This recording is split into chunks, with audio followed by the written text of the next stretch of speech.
Black pyramids soaring high into the sky astonished people all over the world with their mysterious and overwhelming presence. In the middle of Manhattan, New York, near the River Thames in London, on the Han River in Seoul, pyramids, piercing through the walls of dimensions, appeared in all the major cities of various countries around the world, including Paris, Beijing, and Tokyo, becoming the main topic in all conversations. This actually worked. Yu Jinho, standing by the window and looking at the distant pyramid, smiled wryly amidst the busy movement of his secretaries. As expected, he is his son after all. That scale. At first, he had worried whether there would be enough time to buy the land, but fortunately, it was not an issue. The Tower of Trials. The pyramid, given to Suho by Amit, who had been reborn as the king of monstrous humanoids and the monarch of trials, was completely different from the typical gates that occurred randomly, like natural disasters.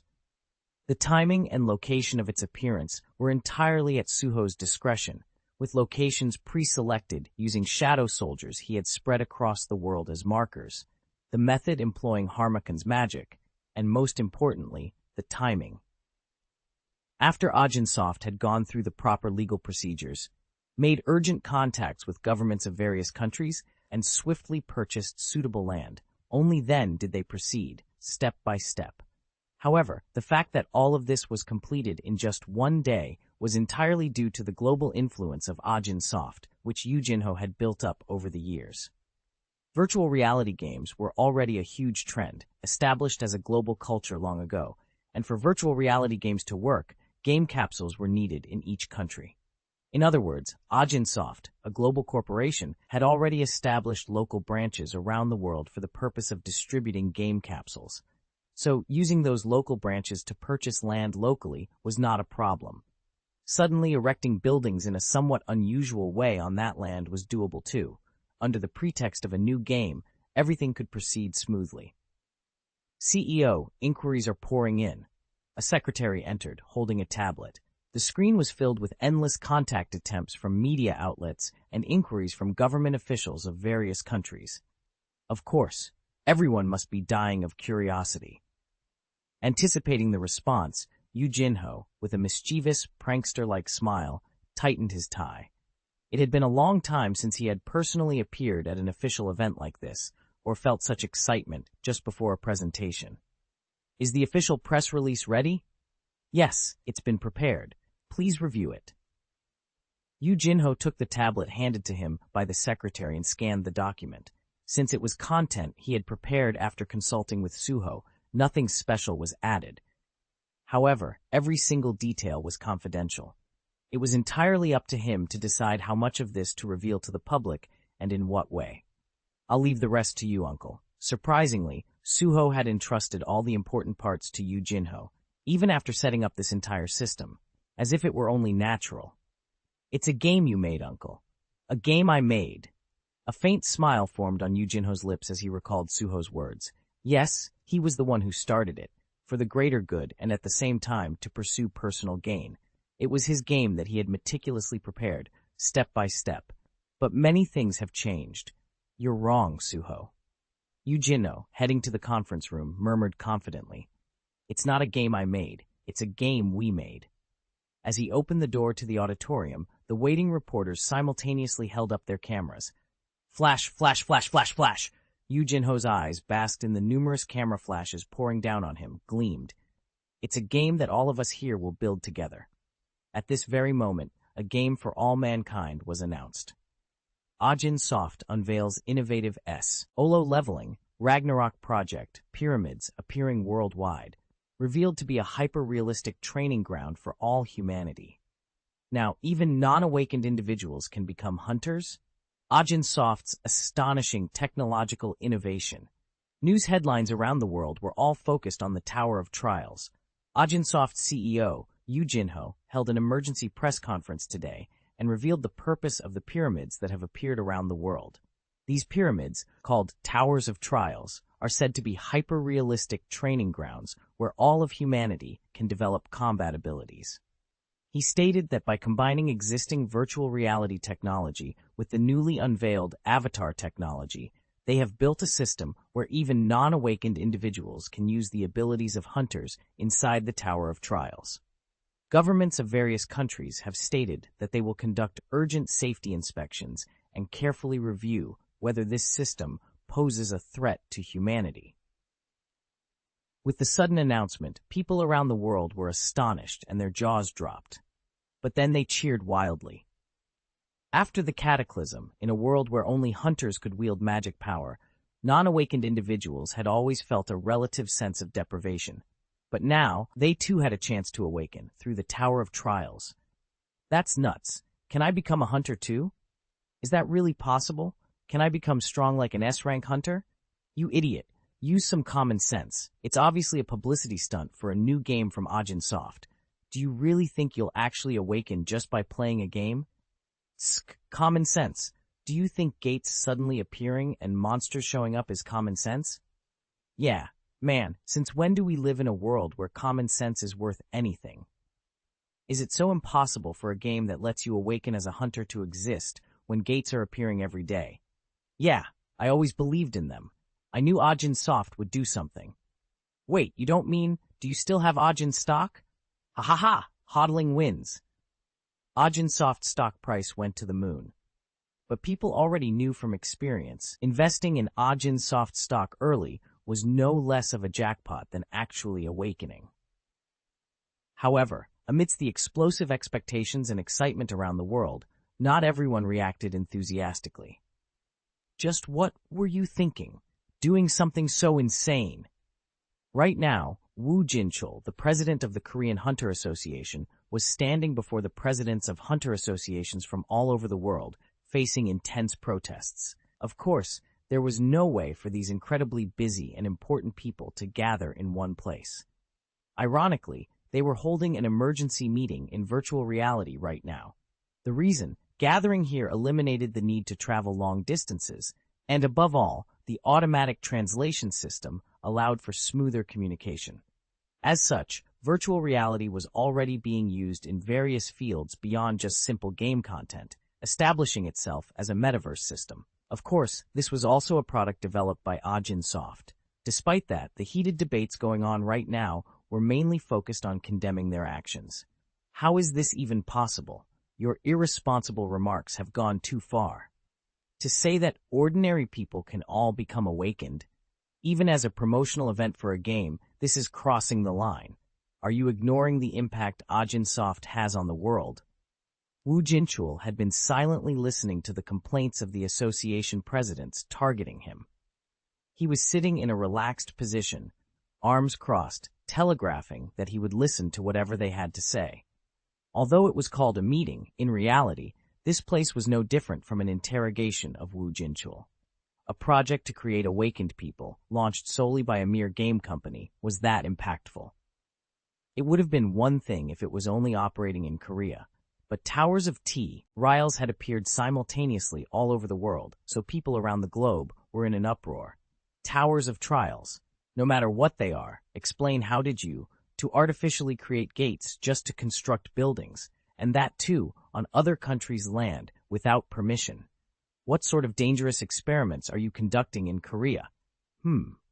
After listening for a long time, Woo Jin-chul finally opened his mouth, a faint smile hanging on his lips. Well, everyone, please calm down first. Now, First of all, we bought the land through legal procedures, and then we constructed the buildings. Is there any legal problem with buying long-term lease rights in places where the landowners refused to sell? You didn't construct the buildings in a normal way. At that shameless response, the Brazilian Association president in front of him burst into anger. But Woo Jin-chul just shrugged, looking even more relaxed. So what? Is how a building is constructed on land they own a problem? Come on, is that what you should be saying? You opened gates in other countries without permission? We should address that first. Didn't you hear CEO Yoo Jin-ho's statement? He didn't open the gates without permission. He chose the areas where gates occurred and bought the land there. Are we really supposed to believe that? It's as if this was all planned, buying land simultaneously, all over the world. Oh, so you're saying that Soft may have developed a way to arbitrarily create gates? Don't you think that's even more shocking? Well, I'm not an engineering student, so I have no idea if Ajin Soft, which developed this virtual reality, might be capable of such a thing. Now, that's not what I meant. If it's not that, then please get to the point. Don't beat around the bush. We're all busy. I apologize for attending without permission. I thought it would be rude to interrupt since you were talking about me. At that moment, the chilling voice was suddenly heard from above, and all the Hunter Association presidents who had been arguing couldn't help but flinch simultaneously. They all looked up, as if by prior agreement, and there, an intruder who had not been invited to this meeting was slowly descending. The association presidents were taken aback when they recognized the uninvited guest's identity. For reference, this virtual reality space was a private server that only Hunter Association presidents registered with the World Association could access. In other words, it was a virtual space that could never be entered without an invitation. But as far as they knew, if there existed someone who could enter this place without permission, it would be the one who designed this virtual reality. Yu Jinho. Thud. Yu Jinho looked at the faces of the association presidents, one by one, with a most arrogant gaze. Numerous S-rank hunters, the representative figures of superhumans all over the world, people so intimidating that he wouldn't dare to even look at them in the real world, were glaring at him. But no matter how great those figures were, in this virtual reality, they couldn't harm him in any way. The proof of that was right there. The association presidents of the world couldn't even complain about his unauthorized intrusion into the meeting room. He smirked. It's in the terms and conditions. It says that for the smooth creation of a virtual reality environment, the CEO is allowed to do whatever he wants. At Yu Jinho's intrusion, Thomas Andre, who had been sitting back and watching with his arms crossed from the beginning, grinned. It's been a long time. It seems the kid from back then is now the strongest one here. CEO Yu, you've come at just the right time. CEO Yu, what in the world are you doing using a game as a pretext? Is it true that all people can awaken in the Tower of Trials? The Hunter Association's presidents, momentarily flustered by the sudden intrusion, quickly regained their composure and began to berate him instead of Wu Jinchul. An immense pressure bore down on Yu Jinho. The combined aura of the world's Hunter Association's presidents and the heads of powerful guilds, all S-rank hunters with considerable influence in their respective countries, was incredibly intimidating. But, in the end, this was merely virtual reality, and Yu Jinho, the highest authority in this world, remained unfazed by their sharp reactions, maintaining a relaxed demeanor. Ah, if you had gotten to the point from the beginning, wouldn't we have saved each other time? Instead of nitpicking about real estate laws and whatnot. And there are still a few countries that haven't yet purchased the land. You'd better hurry up and get it done. Once the server officially opens, it'll be too late. And you will regret missing out. With that casual remark, Yu Jinho flicked his finger, and a plush executive chair sprouted from the empty space. He plopped down, crossed his legs, and delivered a sharp rebuke to everyone. Anyway, since you all seem so curious, I'll get straight to the point. Yes, it's true. Anyone can awaken in the Tower of Trials. The abilities gained within will, to a certain extent, be reflected even upon returning to reality. In fact, depending on one's effort, one may even gain far more than from an ordinary awakening.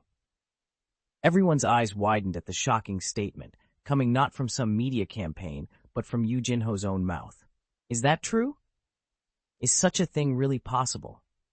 It was only natural to be surprised. The media always distorts and exaggerates the truth. The reason? That's the only way to attract more attention. That's why the world is full of fake news and clickbait articles.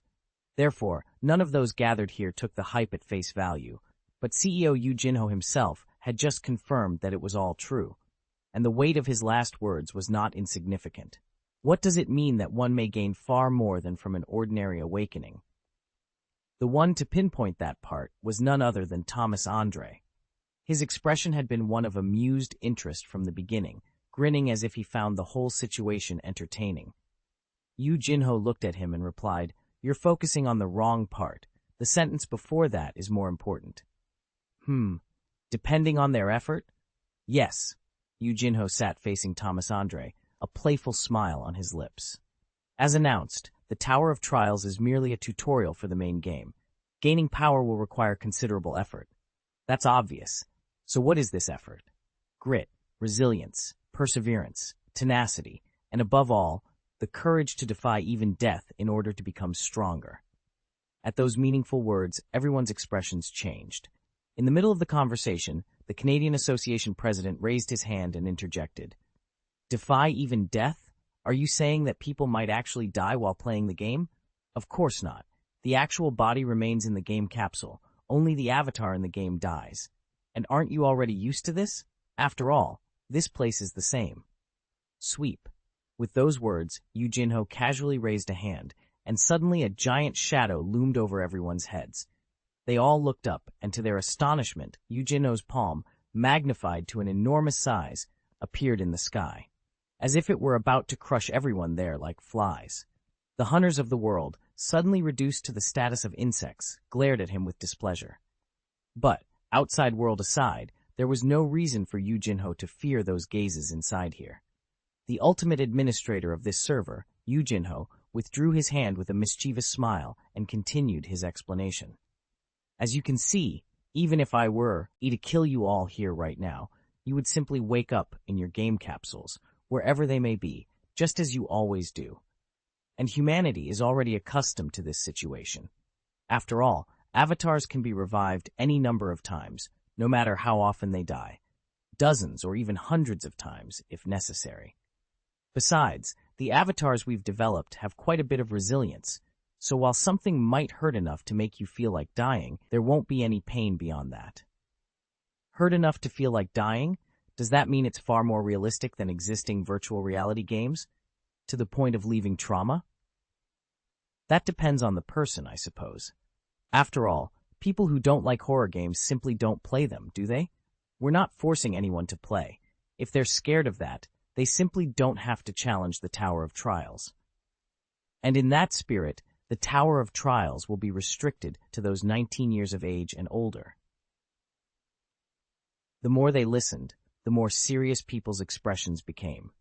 Everyone gathered here was a hunter, intimately familiar with death, so they knew all too well what kind of pain one could experience in deadly battles. Having arms torn off, legs severed, in fights against magical beasts. Even if they miraculously survived and were restored to their original state by top-tier healers, the moment their lives were in danger was indelibly etched into their brains. Overcoming the fear of death ingrained in that memory and charging back into battle against magical beasts was not as easy as it sounded. The Canadian Association president spoke gravely. CEO Yu, what is the purpose of developing something like this? What are you trying to achieve by increasing the number of awakened individuals? My purpose. Yu Jinho stared intently at the face of the Canadian Association president who had been interrogating him from the start. I have no personal, selfish purpose.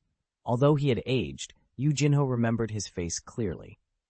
J. Mills, an S-rank hunter representing Canada. In the past, when Sung Jinwoo had announced that those who could not fight should flee as far as possible, this man was the representative of the hunters who had criticized Sung Jinwoo and vowed to fight to the end in front of the gates. His methods were wrong, but he couldn't be blamed. After all, he had risked his life to protect his country, only to meet a futile end. His mistake was being ignorant about how strong the enemies were, how precarious humanity's situation was. Without a proper grasp of the situation, he had, in any case, shown courage to protect people, risking his life. At least that fact had to be acknowledged. Therefore, I have to make it clear this time who our enemies are, how weak humanity is. With that thought, Yu Jinho met J. Mills's gaze. J. Mills, if you truly care about Canada's safety, you should be the first to challenge the Tower of Trials. What? The Tower of Trials is open not only to non-awakened individuals, but also to hunters. In fact, I hope that awakened individuals will utilize it even more. After all, the game we created, Solo Leveling Ragnarok, was initially intended as a project for the training of hunters. Therefore, I implore all of you here to clear the Tower of Trials before anyone else. Then you will naturally understand. Understand what? The truth. What? With those words, Yu Jinho rose from his seat and extended his hand towards everyone gathered there. Then, at that moment, ting! An invitation to tutorial Tower of Trials has arrived. An invitation to tutorial Tower of Trials has arrived. An invitation to tutorial Tower of Trials has arrived. Suddenly, mysterious keys appeared in front of all the Hunter Association's presidents. I will grant all of you here beta tester access, by my authority. That key is a link that connects the game capsule you are currently in to the Tower of Trials. Using that key, you can enter the Tower of Trials immediately. If yo are truly so curious, experience it for yourselves. Right away. Now if you'll excuse me, I'm busy. Whoosh. Having accomplished his purpose here, Yu Jinho's form vanished from the spot without hesitation. But even after he disappeared, the association's presidents stared at the mysterious keys in their hands with complicated expressions for a long time. If I use this, I can enter right now? Why were their hands, holding the black keys, sweating? It was a strange moment to realize that, but this virtual reality system was truly remarkable. To simulate even the cold sweat caused by emotional changes, it was truly a magical world. In this brutal reality where monsters suddenly appeared and hunters with awakened abilities fought them with swords and shields, perhaps the highly advanced scientific power of humanity was an even more magical thing. That's why everyone gathered here was nervous.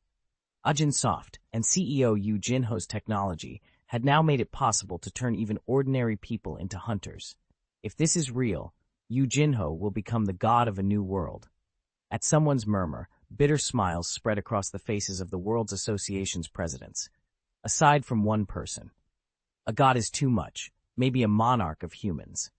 Thomas Andre was chuckling, saying that he would be glad to live long enough to see it. And he, before anyone else, grasped the key and spoke. I will enter the Tower of Trials. At that bold statement, everyone looked at him in surprise. Then the black key in Thomas Andre's grasp emitted a black energy that swirled, opening a gate in front of him. Oh ho, so you can enter directly from virtual reality. That's a fancy feature. Before anyone could stop him, Thomas stepped into the gate without hesitation. Entering tutorial, Tower of Trials. As he passed through the gate, whoosh! A tremendous landscape unfolded before his eyes. A vast, ruined city, filled with black and white shadows. Where is this? The Statue of Liberty, toppled. New York, utterly destroyed, with only rubble remaining. Thomas Andre, who had appeared alone in the middle of it, frowned. Bad memories were resurfacing. Is this the past, or the future to come? From the outside, it looked like a pyramid, but the inside is a complete recreation of a destroyed Earth. Even though Thomas Andre was old, he knew the basics of virtual reality games. It seemed that the black pyramids that had appeared all over the world were not actual buildings, but rather served as a kind of base station. And through those numerous base stations, people from all over the world could enter this vast dimension. Anyway, looking around this gray city, where not a trace of life could be felt, he realized something anew. Sung Jinwoo. Without him, Earth would have ended up like this. He felt a renewed sense of debt to Sung Jinwoo, who was said to be fighting alone in space. But then, Thomas? In the empty lot, where it seemed no living being could possibly exist, a presence was felt. A dying voice was heard from somewhere, and Thomas Andre turned his head. There, leaning against a wall, was an old woman covered in blood and wounds, dying. At the sight of her, Thomas Andre's eyes widened. Norma Selner! Why was his only friend here? Thomas Andre, who had entered with a light heart, felt his blood rush to his head at the sudden situation. Grandma! He rushed over to Norma Selner in one stride. Then she looked at Thomas, smiling sadly, and spoke. Thomas, fortunately, you survived. Thomas Andre gritted his teeth. Even if this was a game, that was crossing a line. The Norma Selner in front of him couldn't be real. This was a common illusion used in virtual reality, an NPC recreated by reading the user's memories. He knew that perfectly well, but seeing his only friend dying so miserably right in front of him made him lose his mind. Yu Jinho, that bastard! Thomas, don't be so angry. Everyone is equal in the face of death. Norma Selner, even while gasping for breath, steadfastly say what she had to say. Very much like an NPC. We fought desperately, but in the end, we lost. So this is the past. It's both the past and the future, one of the many histories of our Earth being invaded. Norma Selner, murmuring weakly, coughed up blood. Seeing that, Thomas Andre was at a loss for what to do. Even though he knew it was all fake, everything depicted before his eyes felt incredibly real. It was to the point that all the virtual reality games released by Soft until now felt clumsy. This place was far too realistic. But I'm glad, Thomas, you survived. Whoosh. With Norma Selner's words, the black key in Thomas Andre's hand began to glow. Seeing that with her fading vision, Norma Selner said with a faint smile, "You obtained that key. It is the hope created by gathering the last of humanity's power. Use it to return. Return where? To the past, to the time when hope still remained. Ting, do you wish to load the saved data?" Young Master, is the Avatar production proceeding without issue? While Yu Jinho and Wu Jinchul were dealing with the top-tier hunters, Suho was busy moving back and forth through the Shadow Dungeon, managing the practical matters. Thanks to Arsha's worker bees evolving into void insects, the speed has increased significantly. Now, Harmakan no longer needed to individually open small cracks for Arsha's worker bees, as the void insects themselves were traversing the dimensional rifts, gathering pollen. It was truly remarkable that mere insects could now freely traverse the void, the dimensional rifts, the dangerous cracks of chaos itself, a feat that should have resulted in them being instantly crushed by the distorted dimensional pressure. Evolution is truly a wondrous thing. Now, Arsha's worker bees have become extremely resilient, able to fly through the void without any problem. Harmakan, who was diligently crafting avatars, bowed to Suho and murmured with a somewhat bitter tone. Then, a seductive voice came from somewhere. "Oh my, what's this? You're actually praising me." Whoosh! Suddenly, small insects, emitting light like fireflies, appeared in the air. Then, in an instant, they coalesced, taking on Arsha's form. Harmakan clicked his tongue. "You are always swarming everywhere like an insect. That's because I am." Arsha shrugged, a bewitching smile on her lips. "I made my nest in the center of that dimension of death, the sea of the afterlife, so traversing the void is hardly a dangerous feat. Besides, the world tree conveniently has its roots extending across all dimensions, so by traveling along those, I can freely move between any dimension like this, like a cockroach." "A cockroach? I still look like a bee, you know? A very pretty bee that glows like a firefly." "Ridiculous. You're still just as weak, yet you boast about such a trivial thing." Arsha frowned delicately, folding her arms. The minor bickering between the two had become a familiar occurrence lately. It was a trivial squabble, but from Harmakan's perspective, Arsha's evolution into void insects was understandably a bit irritating. Originally, manipulating dimensional cracks and creating gates was the exclusive domain of the demonic spirits. Of course, at the monarch level, one could forcefully tear through the dimensional walls with brute strength. But the demonic spirits could create gates with far more precision and on a much larger scale through their advanced sorcery. This was strategically utilized in warfare in many different ways. After all, even the mighty Dragon King Antares had entrusted all matters related to spatial movement to Yogamont, king of demonic specters and the monarch of transfiguration, during his war with Sung Jinwoo. But mere insects. Arsha's void insects had evolved to be able to use that difficult ability as naturally as breathing. It was only natural that Harmakan, a former great chieftain, would be displeased. Still, thanks to me, the workload has certainly decreased, hasn't it? Well, as someone serving the same master, the more the merrier. It allows me to focus on more important tasks. Now, hand over the materials for the avatars and be gone." "Yes, sir." At those words, Arsha promptly dispersed into numerous void insects, handing over the pollen they had gathered to Harmakan. He received them stoically, wrapping them in a magical circle. And then, compression, regeneration, acceleration, and whoosh, as Harmakan's skeletal hands opened, new avatars were born, soulless, egoless dolls in human form, lacking distinct facial features. Such avatars, already numbering in the hundreds, even thousands, had accumulated in the Shadow Dungeon, an overwhelming quantity, yet it was still insufficient. Suho's ultimate goal was to create as many avatars as there were humans living on Earth. To achieve that, they needed to produce avatars at a rate dozens, no, hundreds of times faster than now.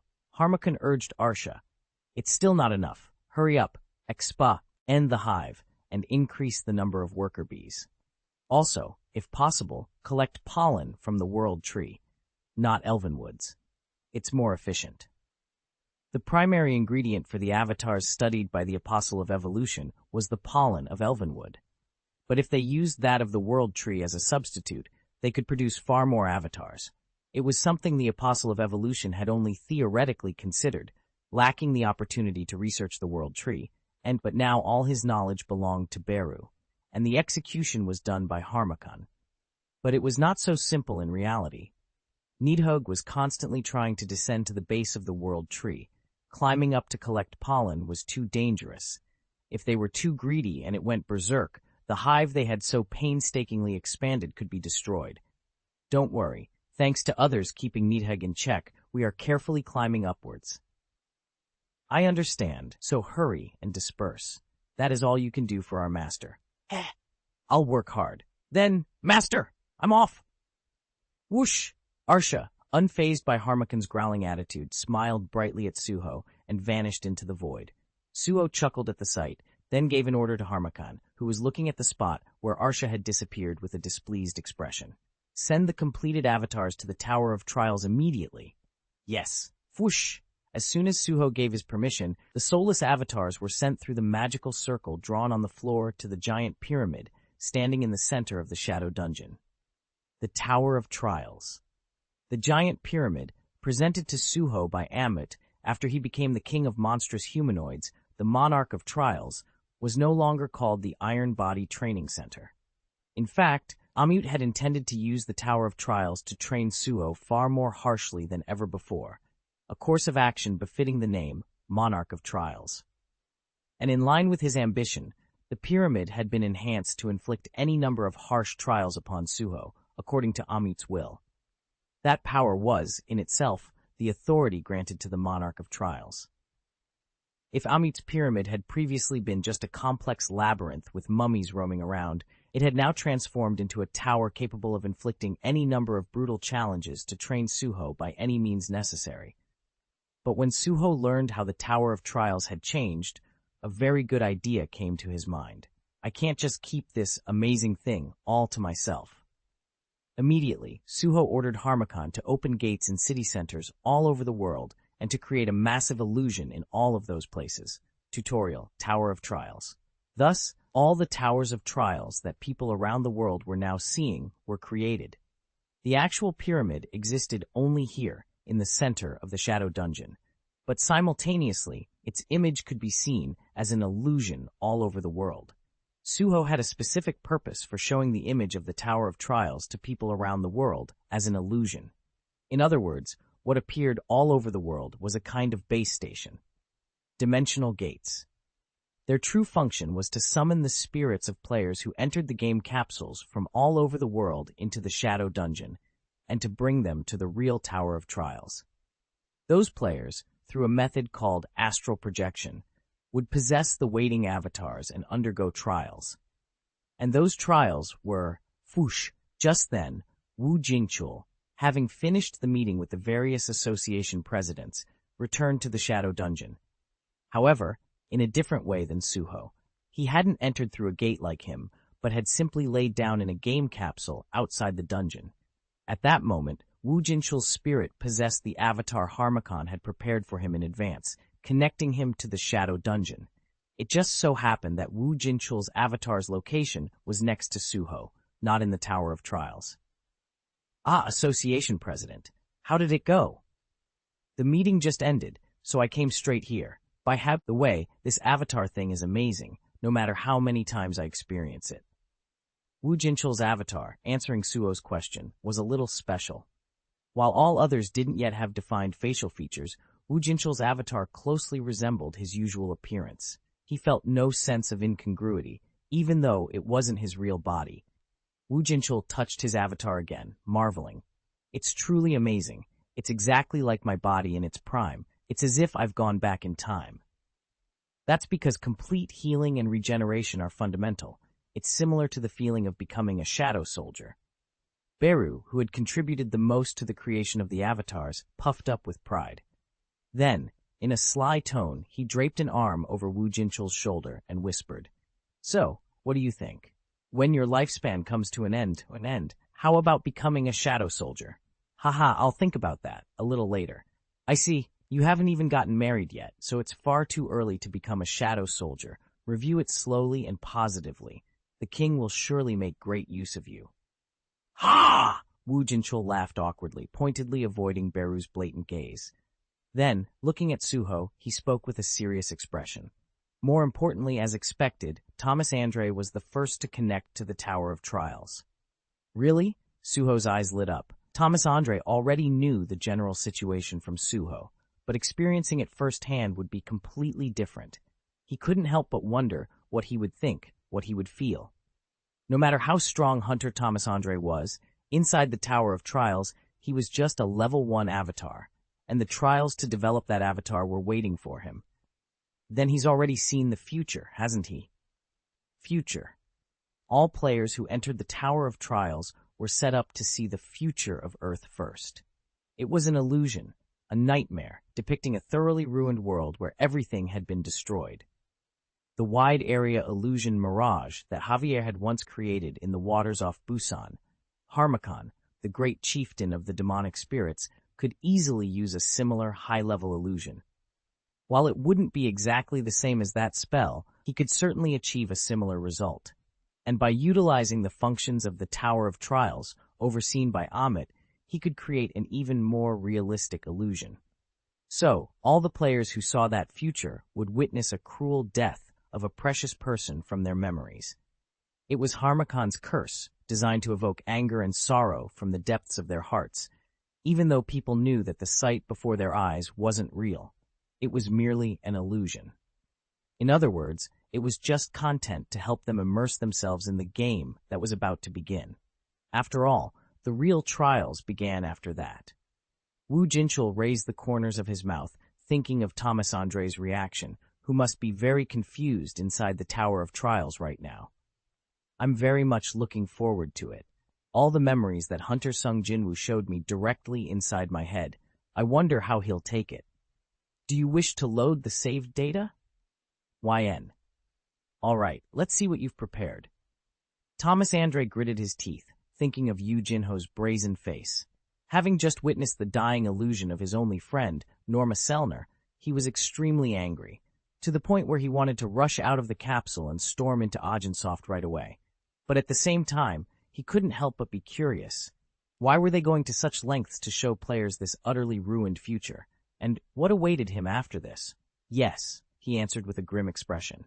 Norma Selner, dying before him, smiled faintly. Good. Now go there, and protect it, in his stead. His? Thomas Andre frowned at Norma Selner's cryptic words. And at that moment, whoosh! The destroyed world he had been seeing began to melt away. Everything, all the ruins, were engulfed in shadows, and a pitch-black darkness swallowed Thomas Andre. Flash. He opened his eyes to an unfamiliar ceiling. Where is this? Thomas Andre rose from the bed with a bewildered expression, and he looked at the mirror hanging in the corner of the room. What is this? He couldn't help but exclaim in shock at his own appearance. Why does my avatar look like this? It was only natural to be confused. He was Thomas Andre, the strongest human. Born in the slums, he had reigned as the strongest from a young age, the owner of a superior genetic makeup whose muscles grew just by breathing, and bulking up happened just by drinking water. But who was that scrawny, pathetic wimp in the mirror? To think that such a weak, sorry body was the avatar given to him. And there aren't even any features. His face was as smooth as an egg. This was a tutorial, yet he had entered an avatar that didn't even allow for character customization. He wouldn't have cared if he hadn't looked in the mirror, but the unsettling feeling wouldn't go away now. Then, bang! Brother! Suddenly, the door opened, and someone burst into his room. Who are you? Thomas Andre, already irritated, roared, but he froze at the response. Brother, what do we do? The person who burst into the room was an unknown young girl, but it wasn't her identity that stopped him. It was the way she was looking at Thomas Andre, tears streaming down her face. Mom collapsed. It's the eternal slumber. What? And before Thomas Andre could even react, the young girl collapsed to the floor, sobbing, heartbreakingly, pitifully. And at that moment, ting! Loading save data. Unfamiliar memories began to flood Thomas Andre's mind. He realized, the name of the young girl, crying so sorrowfully, Sung Jinwoo. She was his one and only younger sister. Live T broadcast, Tower of Trials, What is the Truth? Viewers, today we have a very special guest. He is none other than director Lim Do-gyun of Agent Soft and vice president of the Woojin Guild. The camera focused on Lim Do-gyun, dressed in a suit. He still looked a little awkward, but he sat with confidence. Director Lim, can you tell us more about the solo-leveling Ragnarok, which the entire world is curious about? In particular, many people are curious about the Tower of Trials that has appeared all over the globe. Lim Do-gyun cleared his throat. Ahem. Yes, Tutorial Tower of Trials is simply put, a training ground where all of humanity can develop their potential. By combining Agent Soft's developed virtual reality technology and a special avatar system, it's a hyper-real space where even non-awakened individuals can grow through virtual combat. Lim Do-gyun's explanation continued, and the numerous reporters watching it felt a chill down their spines as they scrambled to write their articles. The abilities the avatar gains in the Tower of Trials, can they really be used by the real, physical body? Not perfectly. The physical abilities gained through the avatar are irrelevant to the actual body. However, skills and mana are carried over to the real body intact. That's truly amazing. I understand that runes to learn skills are extremely expensive, but you're saying that such skills can be obtained just by playing the game? Yes, but one shouldn't focus solely on acquiring skills. Even real hunters with similar mana levels and skills show significant differences in proficiency, depending on how well they handle them. Ultimately, even after acquiring skills, constant training is required to use them freely. That's very interesting. I suppose it will give a remarkable opportunity to the numerous unawakened people who are dreaming of becoming hunters. Furthermore, if one can both increase mana capacity and obtain skills, I have a feeling those already awakened will become obsessed with the Tower of Trials as well. It was exactly as she said. Mana was a fixed value that never changed after a hunter's initial awakening. The fact that the amount of mana could be increased was nothing short of an earth-shattering revelation that would shake the entire hunter industry. On that note, I have one more question. There are many ways to train physical abilities in reality, but how can mana be increased? You've asked a good question. And in fact, that's the very reason I'm here today. Really? I believe that's what people watching today's broadcast are most curious about. What is the principle and method by which mana can be increased? As the conversation continued, the announcer's reactions became increasingly impatient. The announcer herself had dreamed of becoming an awakened individual, but the expression on Lim Do-gyun's face as he answered was a little strange. As if he were dredging up a very painful trauma, he murmured, staring into the void with a hollow look. You have to suffer to the point of death. Excuse me? No, actually past that. Suffer through deaths. The avatar can revive any number of times. Pardon? What exactly do you mean by that? The announcer still couldn't understand. She hurriedly searched and read the materials that the broadcast writer had prepared in advance. Looking at cases of reawakened individuals, many have experienced a phenomenon similar to death, called the eternal slumber. And before they woke up, all of them were using life support devices inside the game capsules developed by Agent Soft. Could this be related? I don't know about the complicated operating principles or systems, but I can say one thing for sure. Lim Do-gyun looked directly at the camera and said, being close to death, that's the key. Pardon? In my experience, when humans cross the boundary between life and death, an opportunity to increase mana arises. Lim Do-gyun's expression after delivering that statement was utterly resolute, but at the same time, his eyes looked infinitely weary, like a survivor who had endured countless near-death experiences and barely managed to return. The announcer, watching that expression blankly from the side, suddenly came to her senses and read the prepared questionnaire. Ahem. It seems we'll only truly understand by experiencing the Tower of Trials firsthand. So what do people need to do to enter the Tower of Trials? Starting today, we are accepting pre-registrations on the official Agent Soft website. Currently, several S-rank hunters, including staff members of hunter associations from various countries, are conducting a trial beta test. While we have completed various verifications, once they confirm its safety, we plan to gradually increase the number of users. Thank you, Director Lim. We ask for the viewers' great interest. As soon as the broadcast ended, Audiobook's server went down due to an overload of users. The internet was also on fire.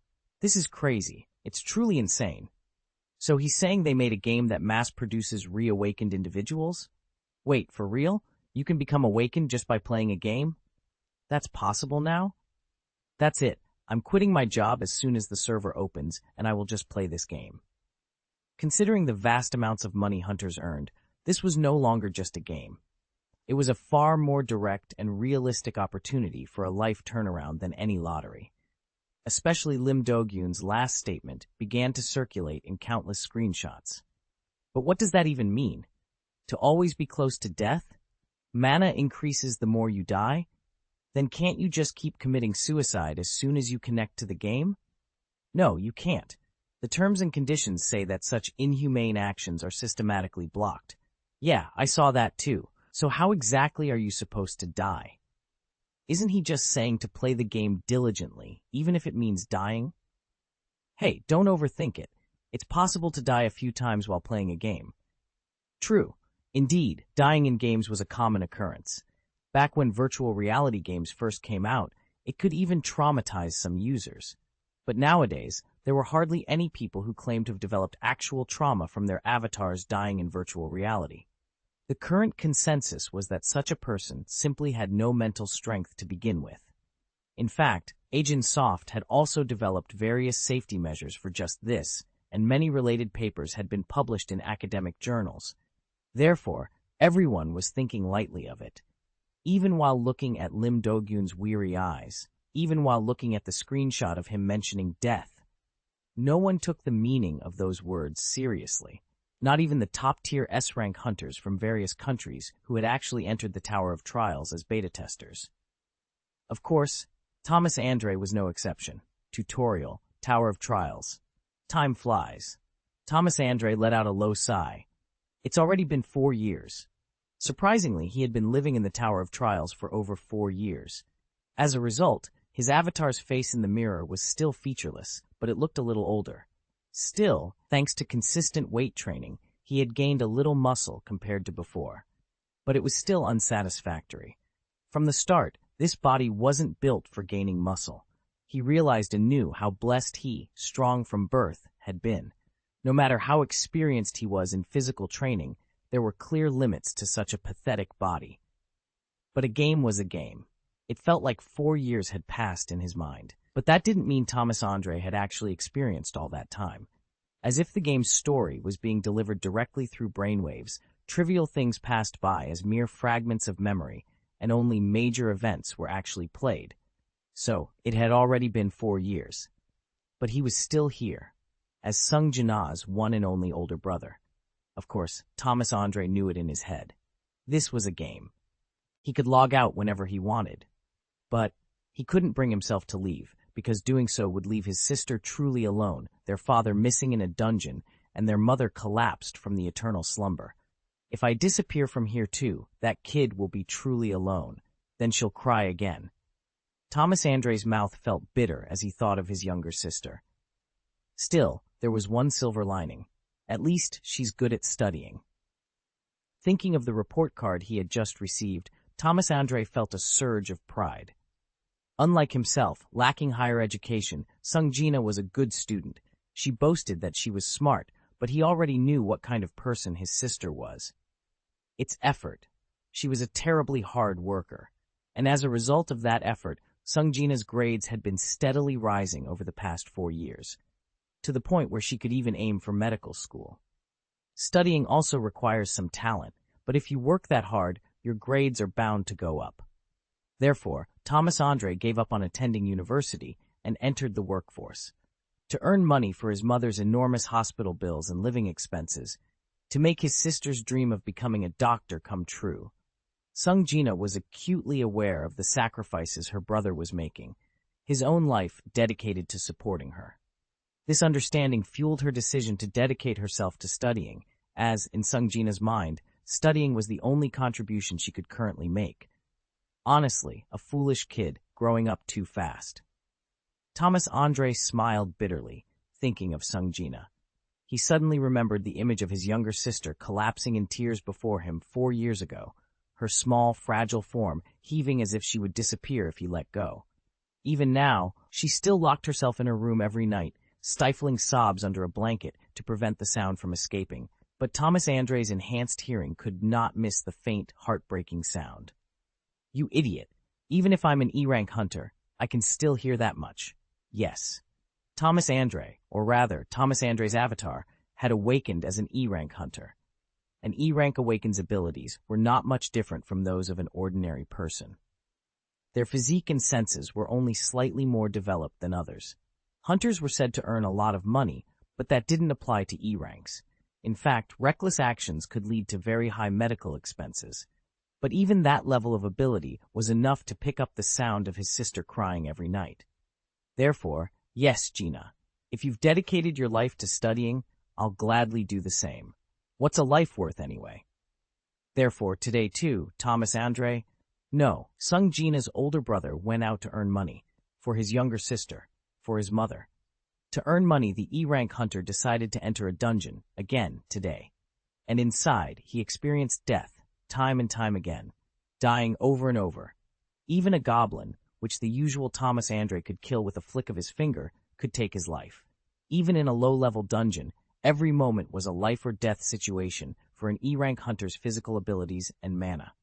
But the good thing was, his avatar revived when he died in the dungeon. Dying was painful and agonizing. No matter how many times he experienced it, he hated dying. But despite that, he rose again and again, fighting against the magical beasts. The strange thing was that even though he was struggling so hard, risking his life, no one in this world knew Thomas Andre's name. This was, after all, a tutorial. He hadn't even actually named his avatar yet, so it was natural, in a way. Besides, who would care about the name of a mere E-rank hunter? But even though the entire world didn't remember his name, he was famous in another sense. He had become quite well known among hunters. The weakest hunter of all mankind. This was the nickname that hunters had given Thomas Andre these days. It was utterly humiliating. Tutorial. Tower of Trials is like a fleeting dream. This was not a figurative expression. It felt like players were actually experiencing it, but it was a dream created by Harmakan's sorcery and Amut's authority. Although players felt like they had lived through 4 years within, in reality, not even a single second had passed. The 4 years experienced by the players followed a strictly predetermined storyline. While they could act on their own volition, it wouldn't change the main narrative of the predetermined story. A kind of lucid dream. In game terms, it was like an opening cinematic, as Sung Jinwoo put it. And before that, we have to show players the ruined future first, to give them motivation, a goal to go back to the past and change everything. That was the reason why the first person the player encounters is an important figure from their actual memory.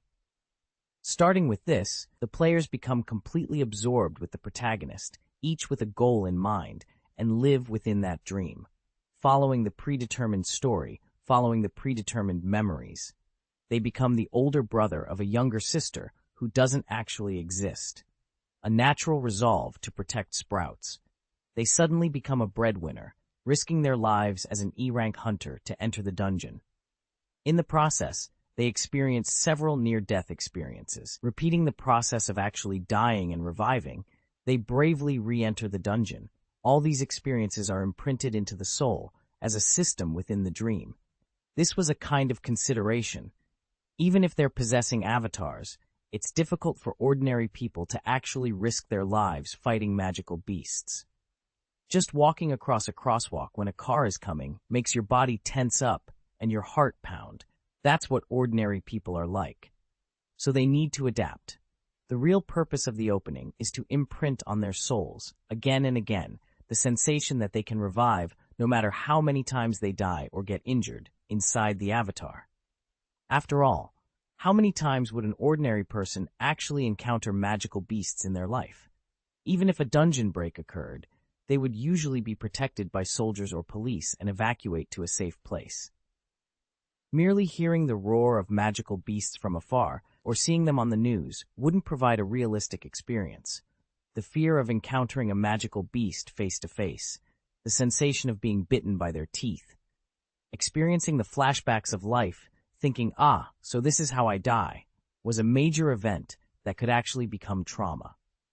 No matter how accustomed people are to virtual reality these days, the experience of dying through an avatar is a completely different sensation. After all, this isn't virtual reality, it's real. That's why the dream method was absolutely necessary.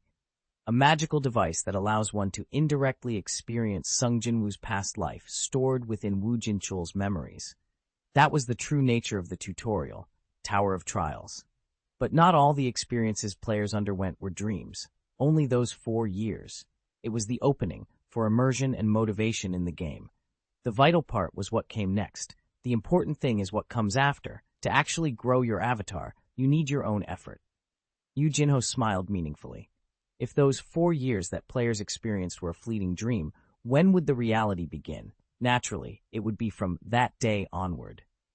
The commandments of the Kartanon Temple. Thomas Andre had just entered a double dungeon he discovered by chance, along with fellow hunters.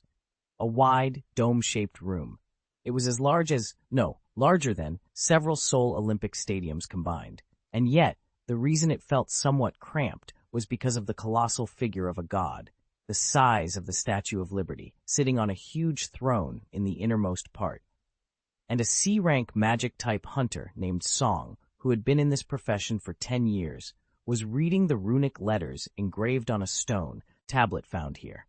Wait, but suddenly someone pulled on his arm.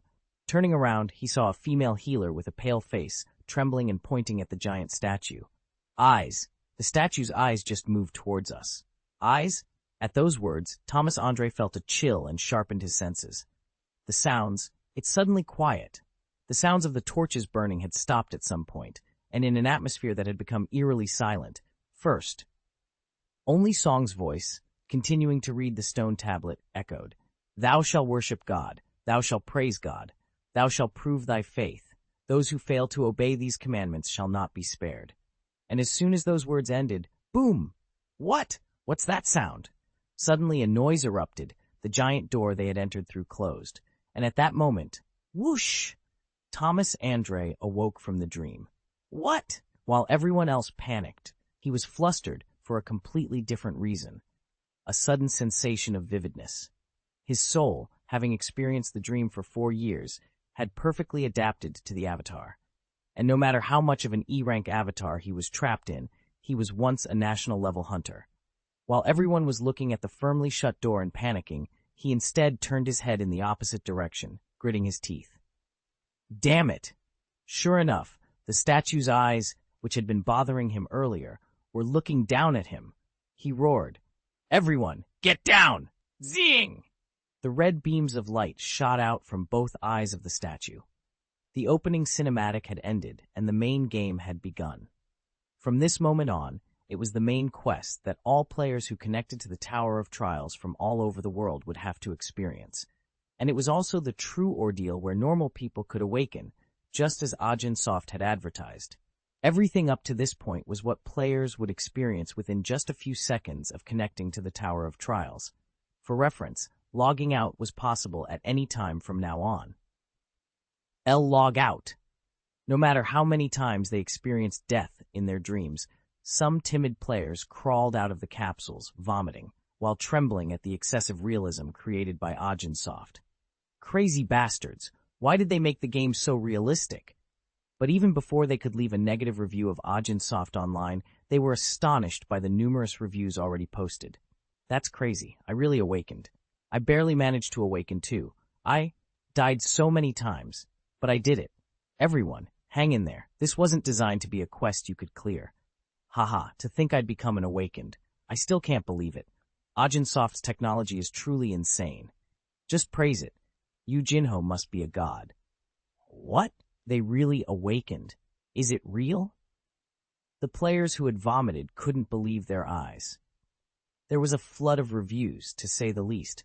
Because there were so many different posts about awakening, it couldn't be false even accounting for clickbait. Damn it! Damn it, I'm going to challenge it again. In the end, the players who had logged out couldn't help but muster their courage and reconnect to the game. How could I give up when I got into the beta test? This was because the avatars were in short supply. It wasn't an opportunity offered to all of humanity. It was too sweet a fruit to give up, having overcome numerous competitors to be selected. So, sometime later, new awakened individuals were born from the Tower of Trials. Of course, they started as E-rank awakened individuals at level 1, but the fact that they could level up and gain skills just by continuing to play the game began to spread throughout the world. And that rumor reached the ears of Prime Minister Yuri Orlov of Russia. The Tower of Trials was real? According to reports from informants planted in various countries, it seems to be true. At the secretary's words, Yuri Orlov gritted his teeth. But why is there no Tower of Trials in our count? Why? The Prime Minister's expression, revealing his displeasure, made the secretary hold his tongue. For some reason, the Tower of Trials, which had appeared simultaneously all over the world, had not appeared here in Russia. This was truly strange, considering its vast landmass. Just look at China. Because the land was vast, many Towers of Trials had appeared in several cities. But Russia was an exception. Have we still not heard back from Ajin Soft? Yes. This bastard. Is he doing this on purpose? Crash! Yuri Orlov threw the wine glass he was holding. It shattered dangerously close to the secretary, but the man, accustomed to this, just stood there stiffly with a pale face. Why? Is it because Yu Jinho of Ajin Soft happens to be Sung Suho's relative? Because I investigated Sung Suho's background? Ridiculous. I had no idea Sung Suho had anything to do with the Apostle of Paradise, and it's not like the Apostle of Paradise died saying my name. He knew the Apostle of Paradise's personality very well. He considered all humans insignificant, so he didn't even bother to memorize their names, nor did he feel the need to. Therefore, he was confident that there was no chance the name Yuri Orlov would have come out of his mouth. But then, the secretary, terrified and desperately racking his brains, found a possibility that might not offend Yuri Orlov's temper. Perhaps it's because of the barrier surrounding our cities. What? The Tower of Trials didn't actually have buildings built, but appeared suddenly in various countries through a gate. Even Ajin Soft wouldn't be able to penetrate the Prime Minister's barrier and open a gate in our cities. That makes sense. Yuri Orlov, hearing a sensible answer for the first time in a while, stroked his chin with a satisfied smile. Indeed, my barrier can't be penetrated by even S-rank magical beasts. It's possible. Then why haven't I heard back from Ajin Soft? They must be extremely busy with contacts from all over the world, so perhaps inquiries are simply piling up without any other reason. It would take all their employees to operate such a game. Finally, as the Prime Minister's mood seemed to improve, the secretary gained confidence and tried to appease him. That's not wrong. So what should we do? Yuri Orlov fell into thought for a moment. Regardless of the reason, it wasn't good that the number of awakened individuals was increasing in all other countries except Russia, both politically and economically. I can't lift the barrier, though. Currently, Russia's major cities were thoroughly protected from magical beasts thanks to the barrier Yuri Orlov himself had erected. If that barrier was lifted, the magical beasts swarming outside would immediately attack. And because of that risk, Russia had effectively become a colony ruled by Yuri Orlov. But, ruler or not, Yuri Orlov's dictatorship was so vicious that even fellow Russians were sick of it. But who in Russia would dare to criticize his command? He would banish anyone who displeased him from the city, leaving them to be devoured by beasts in the night. There's no other way. We'll have to temporarily steal one of the Towers of Trials from a neighboring country. At his murmur, the secretary's face turned white. What did those words even mean? It wasn't like the Tower of Trials was an object that could be stolen. So in the end, those words meant, Prime Minister, are you thinking of starting a war? What are you talking about? A war? What a harsh word. At the secretary's reaction, Yuri Orlov shrugged and chuckled. There's no need to get my hands dirty. I just need to ask a friend I made recently. At Yuri Orlov's words, he instinctively trembled. Because the secretary was his close aide, he knew the identity of the new friend he had recently made.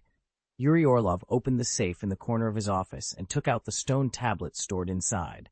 Then, as if using a walkie-talkie, he brought his mouth close to it and spoke. "Hey, are you listening? I have a favor to ask of you." Then, after a moment, a voice came from beyond the stone tablet. "Perfect timing. I also happen to have something I wanted from you." At that answer, Yuri Orlov's lips curled up. "Oh, what perfect timing indeed. What do you need?" "My butterflies are hungry, very much so." "Then that won't do. If your butterflies are to be fed, you'll need a hunting ground. Shall I find you a suitable target? There are many places these days where people just lie around, making them easy to hunt." "Where is it?" At the straightforward response of the other party, Yuri Orlov's smile grew even wider. "Have you heard of the Tower of Trials?" Chapter 34. Notice. Thump. On a sunny afternoon in a bustling city, amidst the towering buildings, a man suddenly stopped walking in the center of a wide intersection's crosswalk and looked around. Everyone else hurried past, engrossed in their own busy lives and routines. Not a single person paid the stopped man any mind. As always, they were going about their busy routines, living for themselves. Each had their own life. But, grin, their peaceful daily lives would end today. "Is this the place?" The man, a faint smirk playing on his lips, directed his gaze somewhere. Contrary to his smiling mouth, his eyes held no trace of humanity. Transparent like glass, void-like, inorganic eyes, his gaze fixed on the black pyramid visible far away between the skyscrapers. Then, an emotion began to slowly bloom in his empty eyes. Madness, fanaticism. It was a terribly pure insanity that could only be felt from a faithful servant who truly worshipped an outer god. That's an unpleasant and familiar manna. The man noticed the unmistakable scent emanating from the black colossus. Beneath the pyramid lay a deep, dark shadow. Beyond it, a familiar aura he had sensed in outer space was blazing. I never imagined there would be a passage connected like this. Was the dimension he rules truly on the other side of this planet all this time? He was certain. Countless diverse dimensions existed in the universe.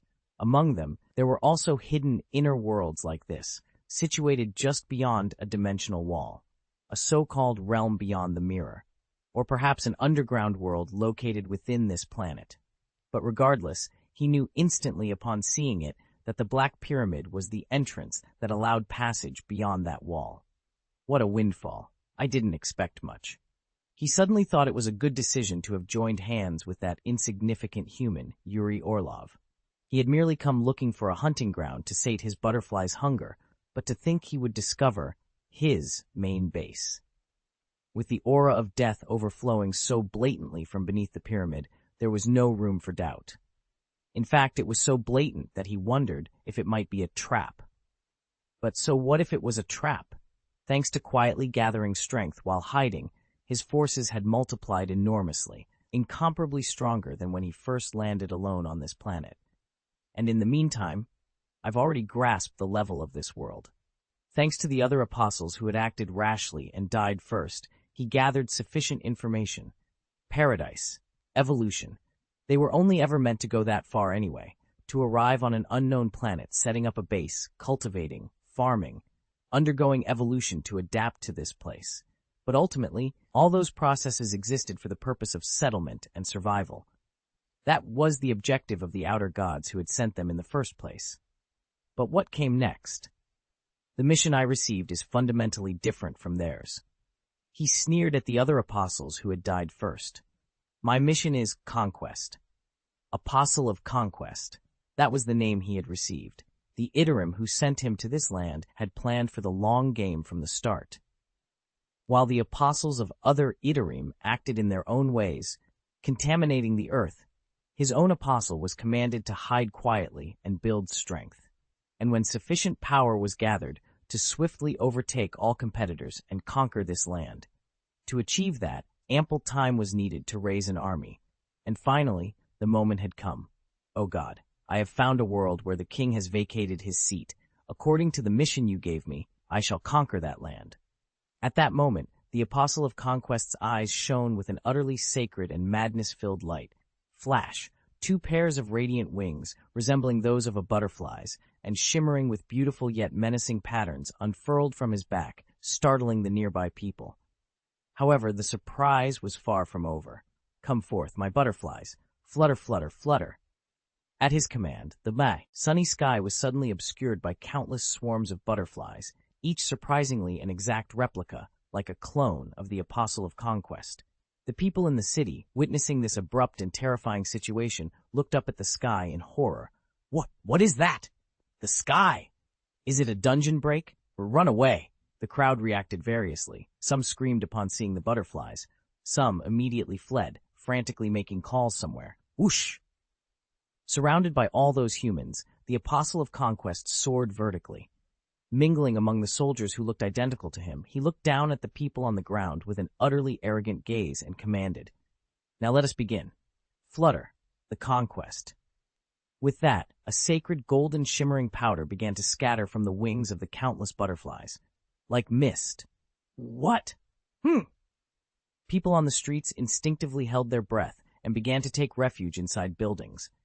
Watching their retreating backs, the countless butterflies, all wearing the same face, licked their lips in unison. "The prey scatters, the prey scatters. Let the hunt begin, let the hunt begin." Whoosh! At that moment, the innumerable apostles of conquest began to attack the fleeing citizens. Ooh-ah! True hell had begun. The city descended into chaos overnight.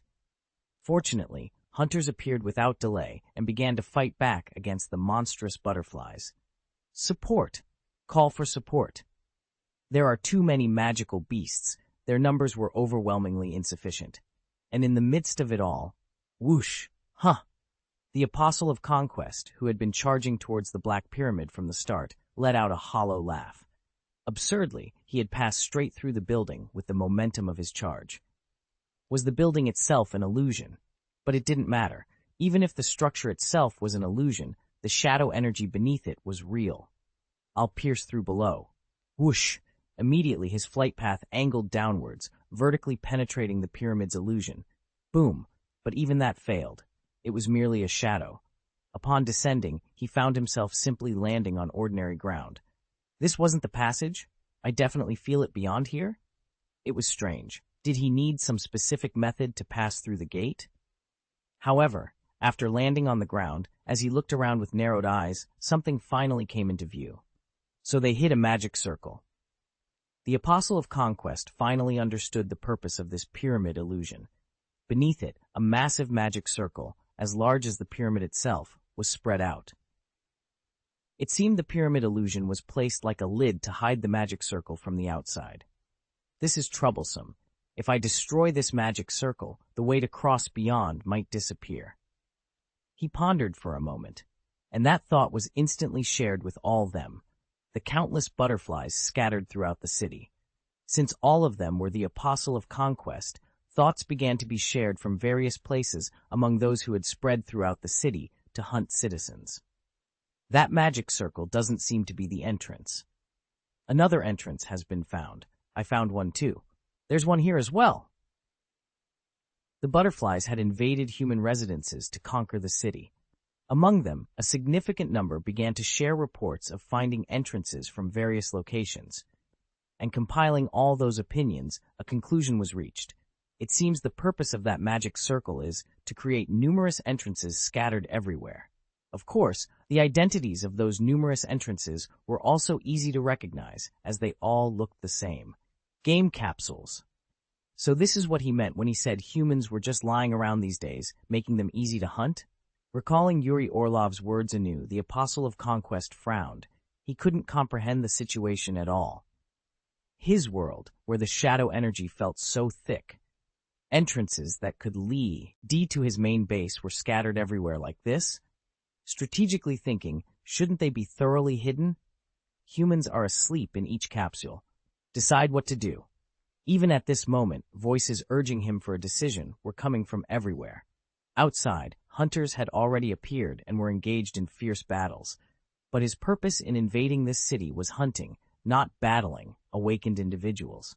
Fighting was fine, but pointlessly reducing the number of soldiers was an absolute loss. For reference, large-scale wars like this generally followed two patterns: fight a small number of strong opponents, or thoroughly target the weak first to reduce their numbers. The Apostle of Conquest preferred the latter. Recall the objective. He issued the command to all of his selves. Instantly, everyone understood the words and replied. Understood. Ignore the hunters and kill the civilians first. We will kill the humans lying here and seize the capsules. Seize the capsule. Gurgle. Snap. At that moment, the Apostle of Conquest, standing in the center of the pyramid's magic circle, felt a sense of incongruity. Suddenly, the replies coming from various places were cut off simultaneously. Share senses. Feeling an instinctive premonition, he grasped the situation through their eyes. Then, an astonishing sight appeared before him. The countless capsules spread throughout the city. All the civilians peacefully asleep inside them were grabbing the necks of the butterflies that had invaded their homes, with expressions of utter annoyance. What's this bug doing here? I was in the middle of a dungeon run. What's the interruption? What? These humans. How is this? Kyoheuk. The butterflies, counterattacked while trying to kill the humans, couldn't help but be bewildered. The peacefully sleeping people had detected the faint killing intent they emitted, instinctively opened their eyes, and counterattacked. Such keen senses were impossible to gain without considerable combat experience. In the midst of it all, one human, expressing more annoyance than anyone else, glared into a butterfly's eyes and gritted his teeth. Ah, damn it. Do you know how important this moment was for me? What's this butterfly bastard interrupting for? Do you know how many times I've died just to get a name? This was the 100th retry. Retry? What, bugs can talk now? The civilian, who had instantly sprung out of the capsule, frowned. He used a skill to deflect the butterfly, tore its wings, and slammed it down by the neck in an instant.